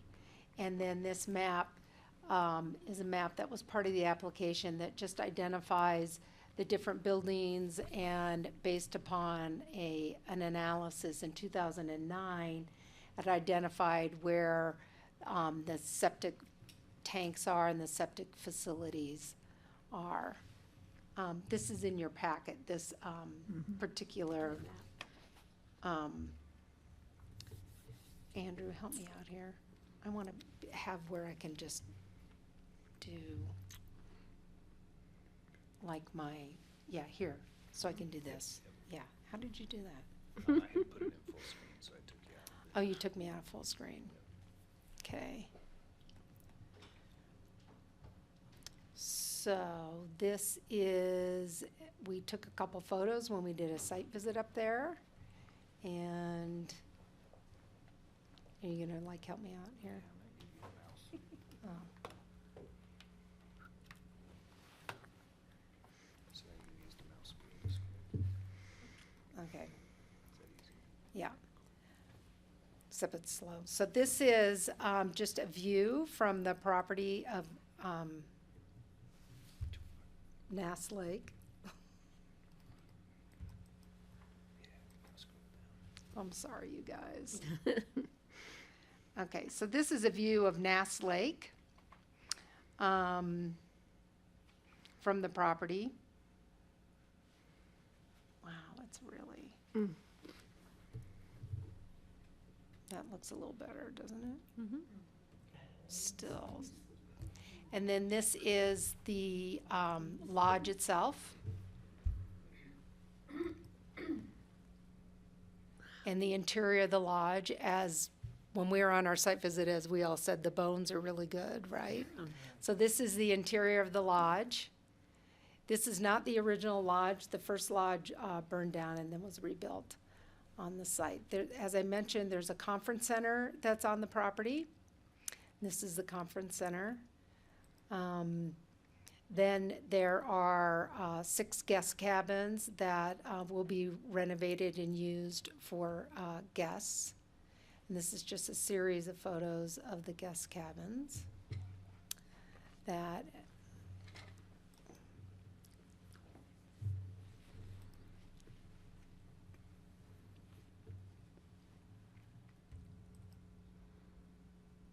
I'll make this a little bit bigger. Oh my God. So zoom out one time. Yeah, the minus there. I know. Okay. So, this is one of the cute little cabins that are on site. That is one of that's used as storage. Just kind of gives you a nice little view of kind of the quality of the structures on the property. And then there's some more historic-oriented buildings on the property. The is this the hay storage? No, that's the shop. That's the shop.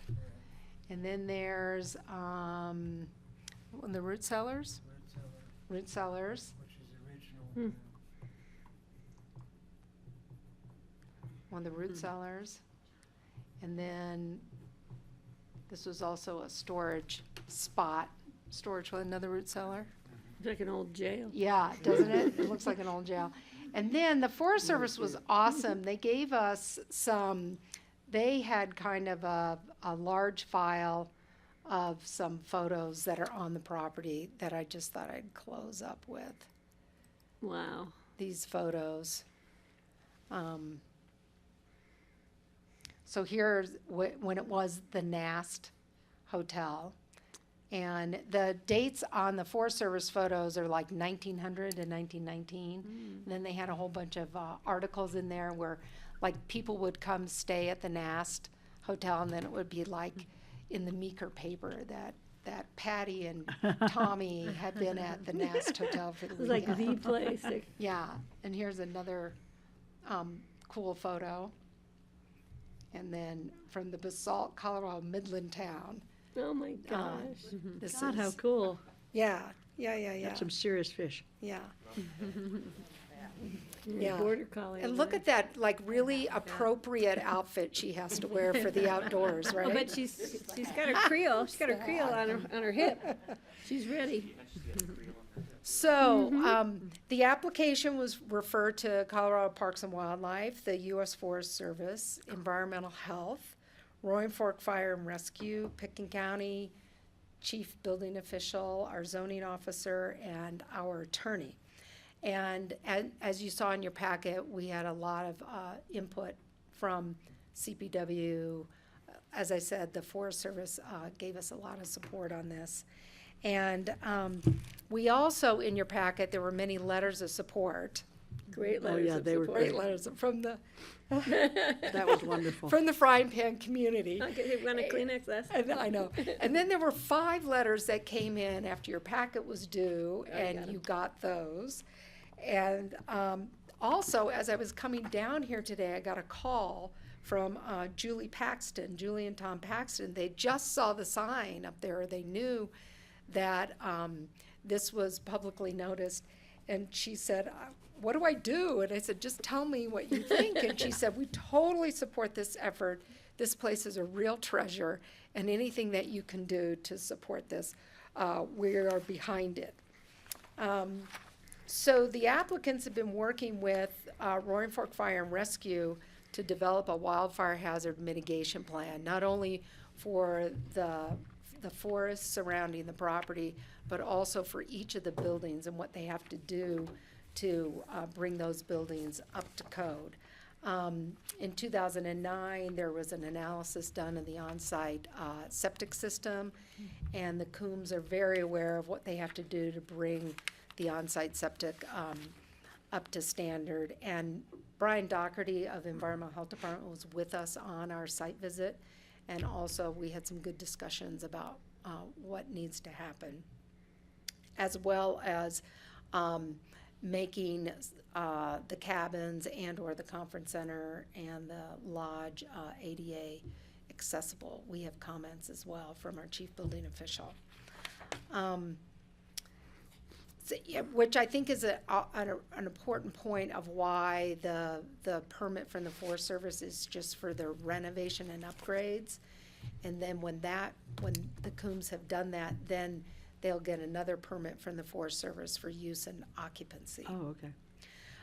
So staff finds that this use is supported by the 2016 Upper Frying Pan Valley Master Plan. Specifically, the plan talks about existing grandfathered in uses, such as guest ranches should be allowed to continue, and that resort lodging should be allowed in location where it presently exists. This zone district, RS 160, also has the Frying Pan Master Valley overlay district on it. And the intent of that zone district is to implement the master plan. And as it says in the code, the theme of the master plan is the preservation of the rural and recreational nature of the Frying Pan Valley, while at the same time sustaining the viability of its unique community.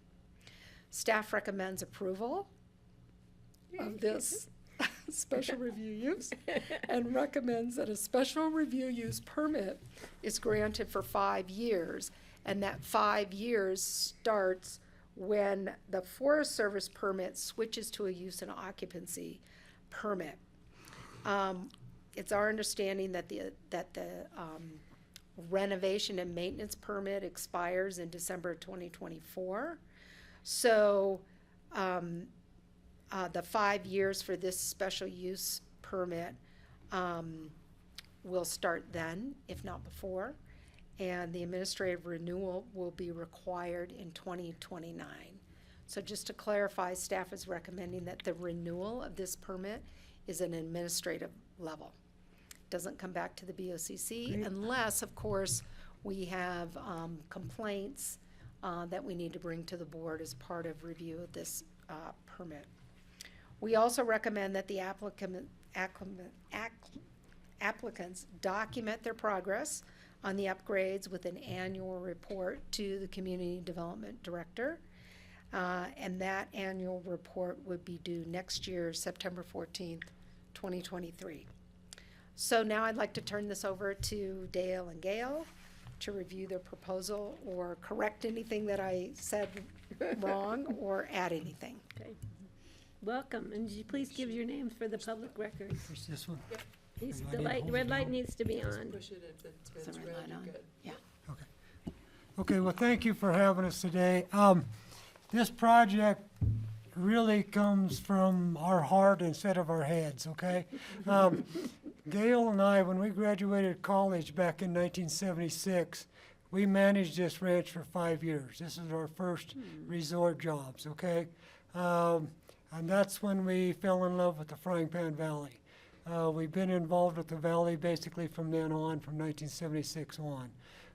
We are currently outfitters up there. We have 36 head of horses that we do rides and hunting packages and that type of thing. When we had the opportunity to acquire this property, we had a lot of misgivings about it. We walked around, we discussed it a lot. Our daughter and her husband are very interested in it. And between the four of us, we asked the question, what are we going to do for the next 5 years? And the answer came up, we're going to renovate a lodge. So we acquired this property, and we have very high hopes for it. From the community, after we got the property and let the community know what's going on, we feel this is a community project and not just ours, okay?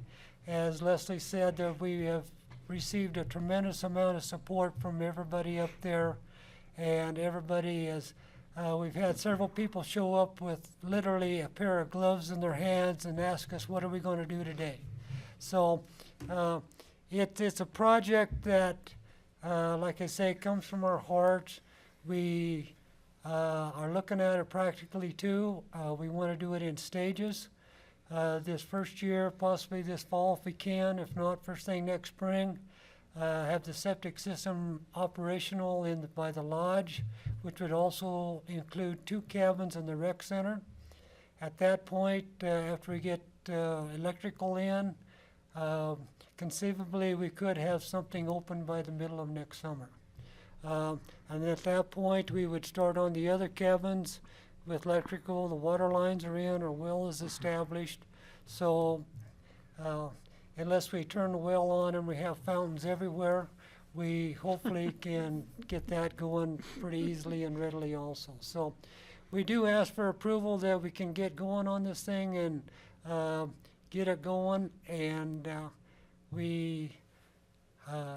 I guess that's basically what we're asking right now today. So that's kind of where we're coming from. Great, thank you. Okay. I'm going to bring it to the board. Does the board have comments or questions at this point? Francie? I just love this project, and I know you're going to do a great job with it. I've enjoyed every interaction I've had with you guys since the last couple of years, including about wolves, in spite. And I just can't imagine better people to take on this project. I'm fully in support. Thank you. Okay, Mr. Child. No, thank you. I just wanted to let you know that I did visit the site during the summer when we were camped up at Twin Meadows. I went up there and explored. It's absolutely a beautiful location. And I was surprised, actually, the buildings on the outside looked in very good condition. I'm sure there's a lot of renovation stuff you probably need to do a lot on the inside, but I am also 100% in support of this project. I think it's, it's really a tremendous public amenity on Forest Service land, and I'm really glad that someone wants to take on the project to bring this back to life. And I think it would be a great addition to the Frying Pan Valley. Great, thank you, Steve. Greg, and then Kelly. Yeah, thank you. I just want to echo what I've heard already, but I think this is fantastic. I'm very excited to visit it once you're up and rolling, or before then, if I guess you could always call and ask us to come help you, string barbed wire or something, or pull down barbed wire, whatever. I think it's a great project. I always want to encourage you to be as energy efficient and and make it as low carbon as you possibly can, because that's the way things are going, quite frankly. So if you have the ability to electrify rather than use gas, I would certainly support that and do my best to help you with it. And we have resources at CORE and other places that could possibly do that if you're electrifying. My one concern, one thing you said is this is a labor of love, and I remember hearing that before on people talking about buying the Redstone Castle and what they were going to do with it. And I know these things really are labors of love and perhaps not the greatest money makers.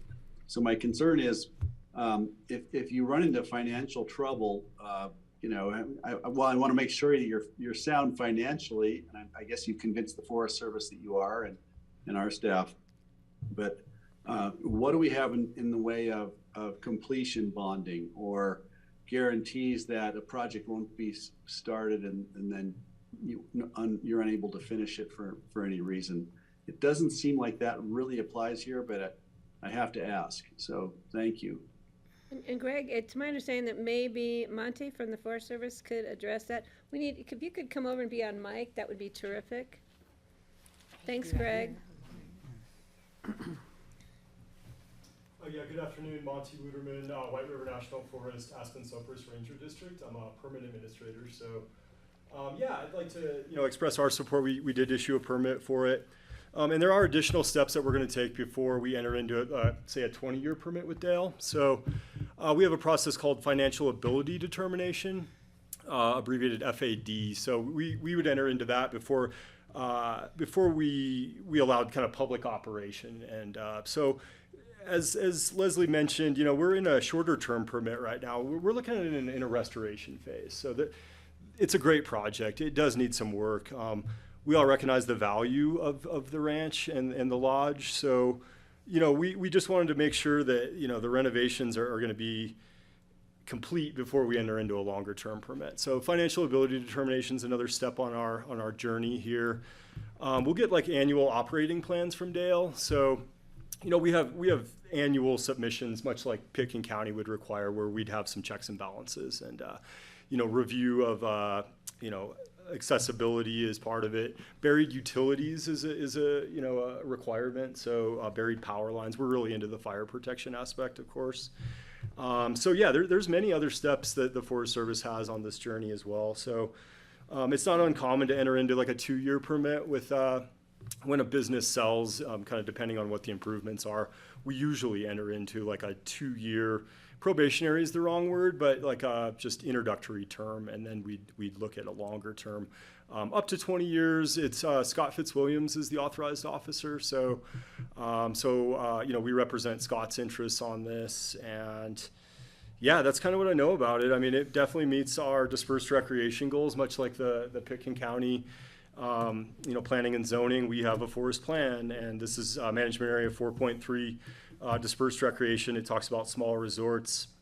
You know, we'd love to see some more sanitation type things in that area. There's a lot of use of Nast Lake, and it'd be nice to have some more infrastructure there. And I'll point out, we have some other, we call them recreation residences. They're cabins. The Nast Colony is what it's referred to, just down the road from these guys. And those are seasonal cabins, so it really does meet our management direction. And you know, we have Chapman Campground right down the road, so the lodging aspect I think really meets the intent of the Forest Service. So, but yeah, you know, it's a good point about the financial, you know, ability. You know, we really don't want to see this thing sink. You know, it really sat like from 2009 till recently with just totally idle, and we really recognize the value of this property, and I think Dale and Gail are excellent operators. They hold outfitter guide permits with us in the area, and we're really thinking they're the best operator up there. So you know, we just really want to lend our support, and but we need it to be in step with Pitkin County as well, state and local regulations. You know, I got some work to do with the state of Colorado, for example. So lots of entities involved here, and thank you to Pitkin County for considering. Thank you. Okay. Thank you for that answer. That's what I was hoping for, and I'm very eager. Just want to reassert my eagerness in seeing you succeed up there. This is really cool, and I'm envious that you've spent since 1976 in the Frying Pan Valley, recognizing what a special place that is. So thank you. Thanks. Okay, Kelly. Yeah, thank you. Nice to see you all. And gosh, what a lovely story. And it's for me refreshing, such an application with such sincerity. We don't always get that. So for me, that's lovely. I do have just some questions. I want to kind of hear a little bit more about what you envision for the operations. I'm curious about some details about the public access to Nast Lake and who might be responsible for some of the improvements you referenced. Why you're thinking about partial year rather than a full year, use of the lodge, and we heard some comments about potential wanting public, restaurant services rather than just guest services, and so those are some of the things I'm hoping to dive into a little bit more. Okay. What our intent is right now is, number one, we don't have any plans to build any new structures or anything like that at this point. We want to get the cabins operational that's there. We do have a commercial kitchen in the lodge. At this point, we don't know if we're going to open it right away or not. We may have to at some point. Gail used to be the cook there, and she said she's done with that, okay? So, She's sitting very quietly over there, by the way. I'm sure a lot of people in this room understand that one. But anyway, what we're going to try to do is when we open up, everything we're going to do is we want to be family friendly. We are going to have horses on the property, offer horse rides, trail rides, that type of thing. We're going to gear our activities toward families and kids. We also have that conference center, which is 1,500 square feet of a big open room, which we think is very great for some type of meetings, corporation meetings, family reunions, weddings, that type of thing. So not only are we going to do, gear our stuff toward families, but groups also on that. So as far as operations are concerned, we're going to go with the facilities we have. We're going to gear it, be family friendly, and we're going to try to market different groups to utilize the rec center. Our main activities, we're based around horses. We're horse people, so they will be based around horses, our main activities, Other than that, at this point anyway, that's our plans, As we all know, plans do change. I don't know exactly what direction they may change in our case, I don't know, but that's what we're looking at right now. Do each of the cabins have their own bathrooms, or do they use shared They each cabin have their bathroom. 4 of the cabins are duplexes, and each duplex has their own bathrooms. There are 2 bathrooms in the lodge, and in the lodge there's two bedroom suites that are upstairs, and each suite has a bathroom in there in the lodge also. And how does the public access to Nast Lake, is there public access, I guess I should ask, and then how does that affect sort of what you're envisioning? The public access to Nast Lake, basically about a quarter of a mile down the road, there's a parking lot where they can actually walk. It's actually a shorter trail to Nast Lake for the public than it is from the lodge down to the lake. But it is a public lake, it's a Forest Service lake, anybody's, can use it. But that is the main way that the public access Nast Lake is by that parking lot that you drive by before you get to the lodge. Okay. I expect you might experience some asks to use your bathroom or take shelter from the lightning or things like that. Yeah. No, we will. And when we were there for 5 years, there was a lot of interaction with the public, but it was all, for the most part, positive. I mean, we may supply a bathroom for somebody that needs a bathroom, but on the other hand, maybe came back and do a horse ride with us. I mean, so it all works out, We've dealt with the public for the last 40 years, okay? So, we know that the public can be very demanding, but we also know the public can be very rewarding. So. Hasn't scared you away yet. You're Are back. there Forest Service plans for any additional focus on Nast Lake or, for a management plan over there or anything like that? Yeah, not that I'm aware of. I was very careful to not include the day use area we call it, and Leslie can point it out kind of on that. Wait, Mike, red light needs to be on. Excuse me. Perfect. Sorry about that. Sorry. Yeah, again, we don't have a lot of plans for Nast Lake that I'm aware of. I'm mostly in the special uses department. This would be more dispersed recreation for the lake. But, we were really careful not to include the day use area that actually up where you're on, up to the right there. So we have kind of day use parking. So that's not included in their special use permit area. So that would be available for free, as is to the public. And, so yeah, like Dale mentioned, it's a shorter walk down to the dam and to the lake from that location. So none of that would change with this special use. And are these buildings like historically protected at all where it poses challenges for the upgrades that they need to do? Do you want to take that? So in 1996, the Forest Service had a cultural survey done by the Colorado Historical Society, and they found that the resources on the property did not qualify for historic designation. Okay. That makes it easier to make upgrades to ADA and but fire. I'm surprised, yeah. Okay, thank you. Okay, we do have a public hearing, but before I open the public hearing, and I had written down before you even mentioned it, the community project. I think this is a great opportunity to bring members of our community together to help you. Be it members from the volunteer fire departments, members from just trail users, from people who would really appreciate the amenities you're going to offer here. And I think this is something that I've been talking about, trying to rally our community to come back together again, a community as a whole, from one end of Pickens County to the other, which includes you, to see if we can't work on some events to bring people together. And I think this is something maybe we can talk about in the future, to get people up there with specific projects that people can help. And so there's an ownership of sorts for people to help you bring back this amazing amenity to our community. And I think this is a huge opportunity.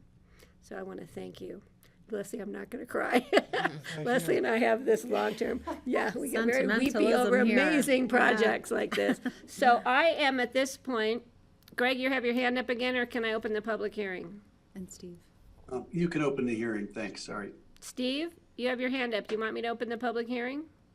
I do have a specific question. Okay. And while this map is up, the photograph is up there, I want to ask the question.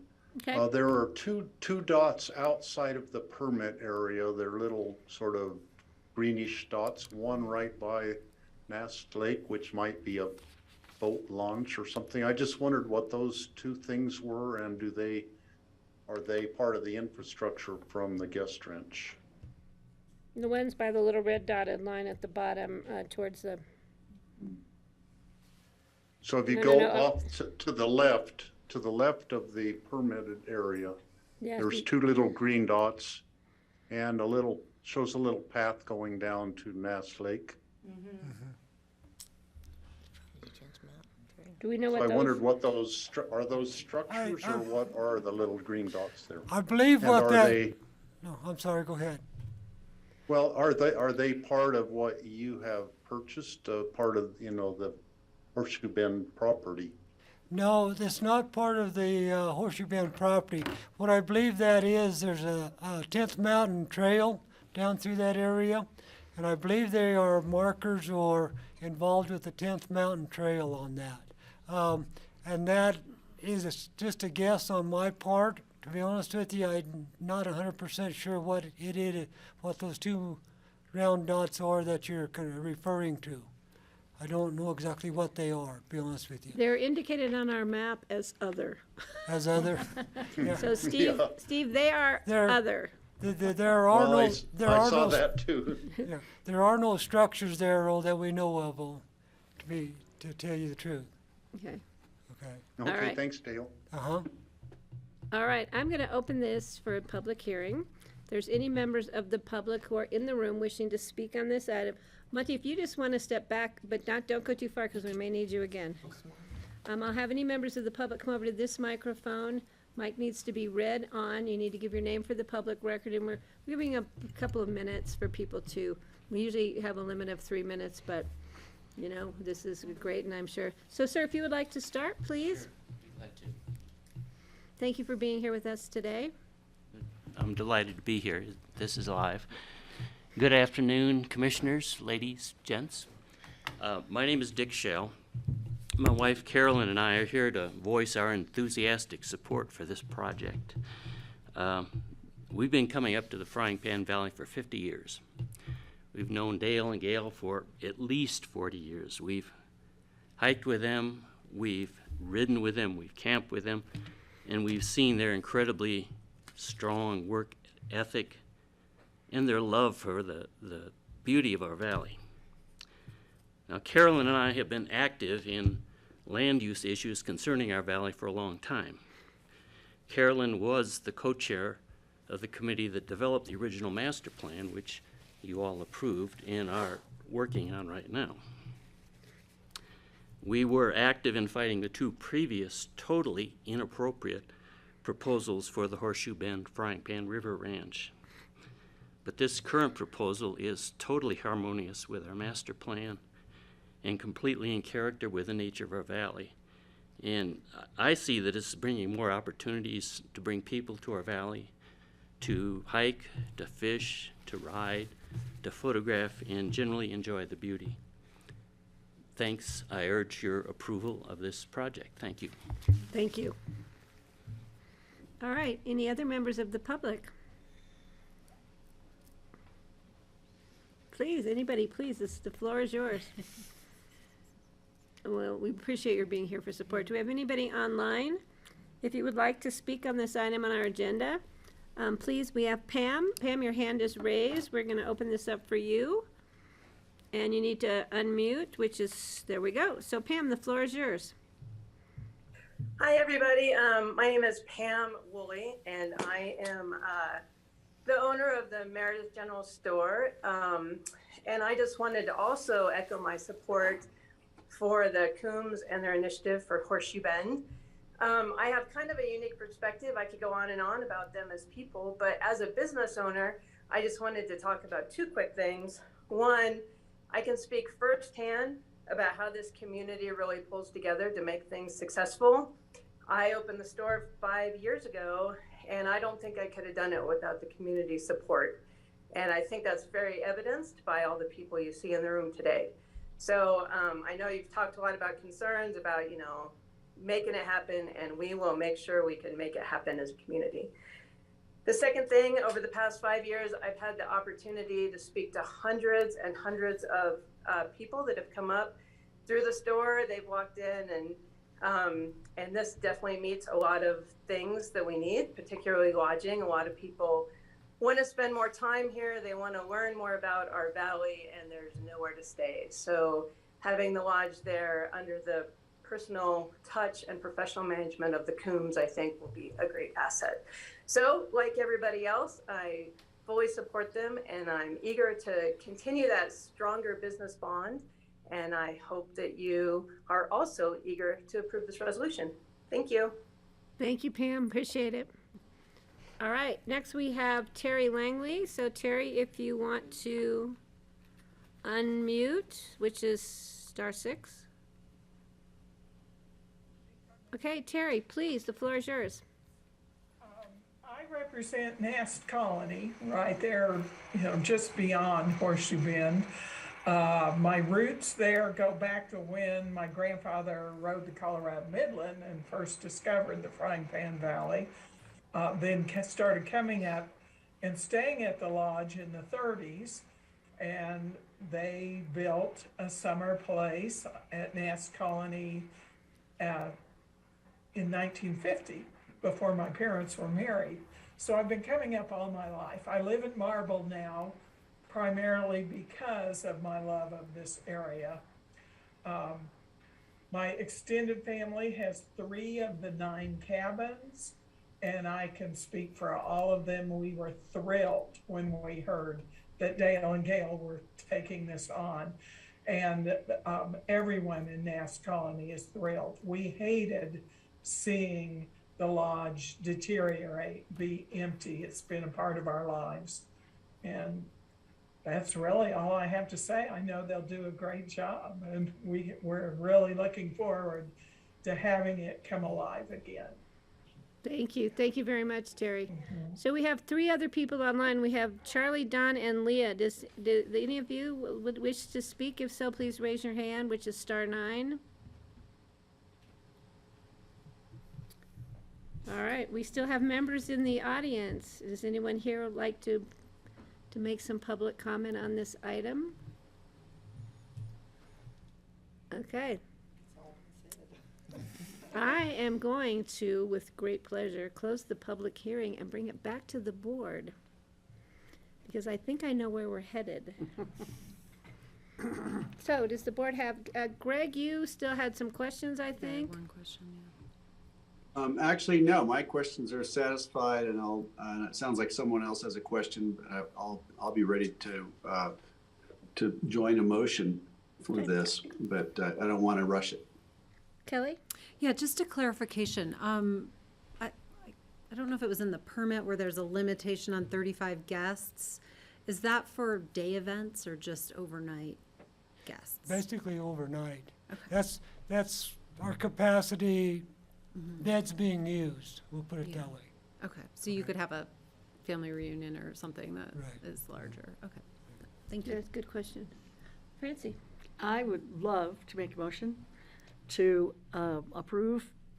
I'd like to make a motion to approve the resolution for view use approval for resort cabins in use by federal permit and activity envelope review for Horseshoe Bend Lodge LLC. I'll second that. I have a motion. I'm going to second, just to make it different. So we have a motion, and Kelly made a second. Again, I'm going to reiterate my comment. I think this is a great opportunity for a community project. And so probably when the snow is off the ground, I'm going to write you in my schedule and see what we can bring together. I have a son-in-law who's a farm boy from Springfield, Colorado. He loves projects. He has a mini backhoe, a mini excavator and a trailer, so maybe we can bribe him. You might have to cook, I don't know, because he doesn't like my cooking. I can help you. Yeah, Kelly. I think this would be this is just amazing, and what a superb location to share with locals and with visitors alike, especially with families and young children. I mean, we need to get them back out there and appreciate the beauty in which we live, so I really appreciate it. So, if there are any other questions or comments from the Board of County Commissioners? Yeah, comment. Okay, Mr. Child.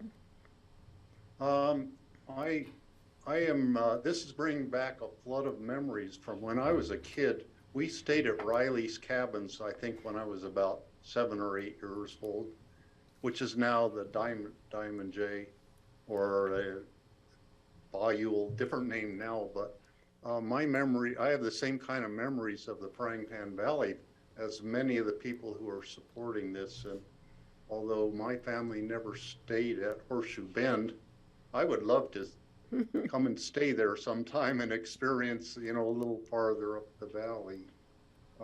This is just a wonderful kind of a place for people who live in urban areas to get out and stay in a beautiful spot in some cabins by a lake and a running river and up in the mountains, and have an experience totally unlike what they get in living in a city environment.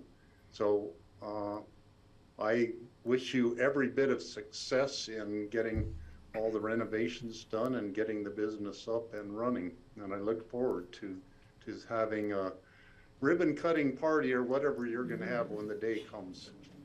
Okay, thank you. I'm sorry to say we've got a lot of parties planned for you guys. So. And you don't have to, Gail, you don't have to cook for all of them. Kelly and my daughter, and we'll find some volunteers. We'll make sure everybody's invited. Yeah. So it is a great honor and a privilege for me to call this question. All those in favor, please signify by saying aye. Aye. Aye. Motion passes 5-0. Thank you very much. And Best of luck. I don't think we're seeing the last of each other. Okay, thank you very much. This is great. It just added to the great things we did yesterday. So thank you. All right, we are going on with our meeting, which is open discussion. And I think, oh, I meant to ask you to send, I got caught up with Ingrid.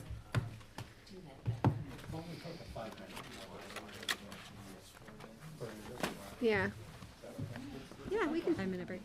Yeah, we can take, grassroots, we're gonna take 5. Thank you.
Welcome back. This is Tuesday. No, it's not. It's Wednesday, September the 14th, 2022. This is a Pickens County Board of County Commissioners regular meeting. We are done with our regular agenda. We are now in open discussion, and we have an esteemed guest with us. So, ma'am, would you be so kind as to give your name for the public record? Here because the clerk and recorder's office, specifically the elections department, would like to use the Aspen Times and the Snowmass Sun for the upcoming election. And I'll give you a few of our reasons. While the leadership statistics appear to be comparable between the Daily News and the Aspen Times, the appearance out there is that the Aspen Times is more available both in print and digitally, and they may each have a different readership. Also, the town of Snowmass is coordinating in this election with a mayoral race, a town council race, and a Tabor issue. So we would like to use the Snowmass Sun for that, and they are part of the Aspen Times group, I'm sure you know. Also, we need to promote the information on the voting center locations because it's a little bit confusing this year. We will be doing most of the early voting here in the Roaring Fork Room. Then the Sunday before the election, we're moving everything to the Jewish Community Center for early voting on the Monday before election and then election day. Really? Not here? It's not big enough. All the voting will be there? Just the day before and election day. Early voting will be here because we don't have that much traffic up until, and then we're doing the Monday there so we have Sunday to move everything. Really? Any down valley voting? Yes, so that was the next thing. We will have a voting center in the town of Snowmass and at the BOCC Library, which is different than before because Grace Church opted out. And then we'll also have an election judge manned drop box up in Redstone on election day. So our feeling is that, especially in the climate of election disinformation right now, the need to provide information to the community is critical. We have not found an adequate substitute for the Aspen Times presence in terms of editorial reach and/or distribution. Therefore, we would like to complement the allowable media outlets by being permitted to use the Aspen Times for this important community outreach. Can I also suggest, what is the Crystal River? Crystal Echo. I think that comes out once a month, though, doesn't it? Yeah, It's the so I Crystal don't know River how Echo. much. Could we see if they have an October one that we could just They do. They put have a an notice? issue every month. Yeah, so that we could put a notice in there as far as the Dropbox? Especially for the Yeah. Dropbox. Is it at the church? The Dropbox? You know what, I'm not sure exactly where it is, wherever it's been in the past. It's been at the church in the past, Well, you could vote at the church. We voted at the church for years, but. but the Dropbox is I there don't know too, about I the think. Dropbox. Yeah. Yeah, But it's only gonna be open it's not gonna be open 24/7 like the other. it'd just be the election hours, And there'll be somebody there. and there'll be, It has to be There has to be witnessed, 2 judges, yeah. 2 judges. And then, we have a sheriff's deputy that usually does the running of the box. Right. So, But this box out here is not manned. it's got a light and a camera 24/7. That's what, we don't have the camera up in Redstone, so I see. that's why we have to have As the is the judges there. one, we'll still have the box behind Basalt Town Hall. Mhm. And that one is also lit in camera 24/7. But And- there'll be and we have a live box ballots at in Snowmass Basalt Village. at the library. What's that? But at the you can go and vote at the library. You can vote, in-person And- voting at the But library. not at the church anymore okay. We haven't done that in a Right. couple years. Snowmass. No, in Emma we have. We Snowmass, well, voted at the church in Emma. yeah, well, but not in Redstone. No. And then I know. Snowmass Town Hall will have we'll have voting election day. Voting on election day, and there's the And there's a drop Dropbox there with- that's 24/7 with a light and camera. Yep. I think we need to get the word out there however we can, and, because it's important, as we know, to vote. Yeah. So I don't know how the rest of the board feels, but is there any comments, concerns, or can we give Ingrid the go-ahead to put the ads in the Snowmass Sun, the Aspen Times, the Aspen Daily, and the Crystal River Echo? Yep. Are we good with that, guys? Ladies and gentlemen? I'm okay with it. Yep, Greg, Steve? Well, yeah, I guess it makes sense to do that. It seems kind of odd, given that we just switched over to the daily news. but I don't know the total readership and stuff. The election is very incredibly important, so I think we need to follow the recommendation of the clerk and recorder and to do this. Okay, thank you. We do still run our fire emergency kind of public safety ads in the Times also to get the word out. And Patty, it may, just for clarity, we really, staff took two levels of direction from the board. One was to change our official paper of record, which we changed from the Aspen Times to the Aspen Daily News.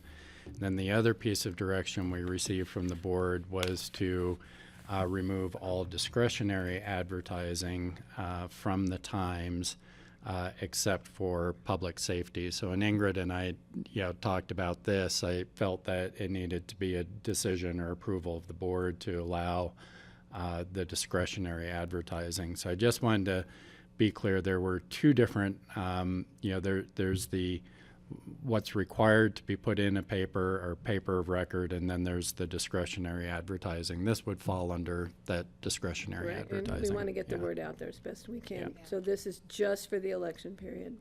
Right. Have we been sued? Have we been sued by the Times for the paper of record thing? No. No, and frankly, I don't think there would be a basis for it anyway. Somebody told me the other day we had been, but not true. Not that I'm aware of. Good. Yeah, I don't think Well, I'll just take the opportunity to, I'm glad the Times ultimately published Rick Carroll's article, albeit months late. I continue to not be satisfied with their response to the handling of the whole topic or improvements to their editorial content, which I think, some of the columns that come to me from people to read, I think continue to carry unfactual statements without, correction by the editors. So that continues to rankle me a bit, but I will defer to the majority of the board. Okay, so I think I'm seeing the majority of board saying, let's get the word out. Thank you. Thank you. We And then appreciate I talked with Ingrid about coming to the ACRA meeting to present with ACRA just about issues. And there was one other thing, and I cannot remember now, and I will get you in touch with the person at ACRA. Oh, and she's going to be coming forward to our public comments or open discussion, probably our public comment at our next couple of regular meetings, just to remind people about voting. Mm-hmm. We can start you off at noon when we have great people still watching us. Give while you they're all the eating their- dates. Yes. So we can Well, just give I'm people. precluded from doing such. I would encourage the rest of you to join Ingrid as election judges. I am precluded also, but I think the rest of us are precluded because we have a ballot question. Yeah, it specifically says if your name is on the ballot, doesn't say if you're running unopposed.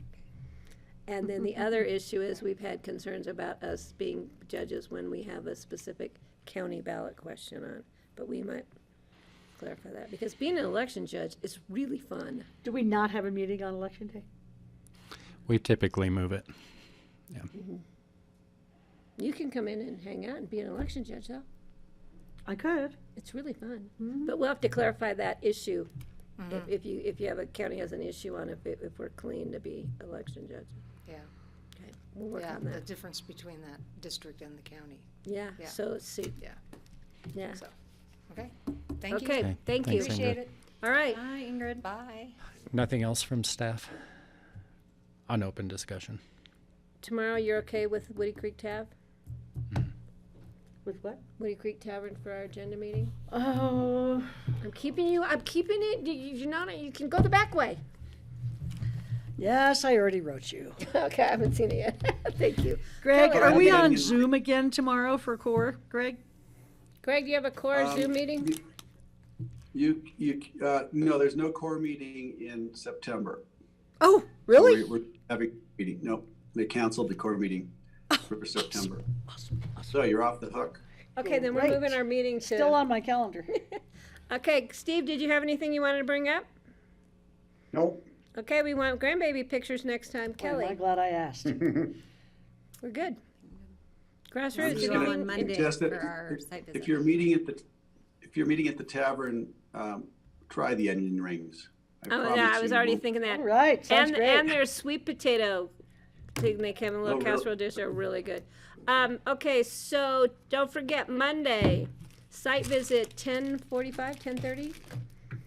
10:30 Prince Creek Road. Steve, you will Yep. not be here. You will be coming home. Oh, already coming home. You're gonna miss that baby. Are we meeting at the bottom, at the end of Angus Drive? I have not Angus heard Road? from Leslie. I will clarify with her right now. Okay. Never send us an email. Yep. Okay. I will not be there on the site visit. I am planning to be there for the meeting on Tuesday, however. Great. I will not see you then. I will be at the Mountain 2030 Climate Conference in Breckenridge. Okay. Thank you, guys. Thank you, Grassroots. And I need a motion to adjourn. So moved. Thank you. I've got a motion to, you guys have been Motion really so good. moved. Okay, I'm gonna call the question. All those in favor, please signify by saying aye. Heck yeah. All right, Aye. we're out of here. Aye. Thank you, Grassroots.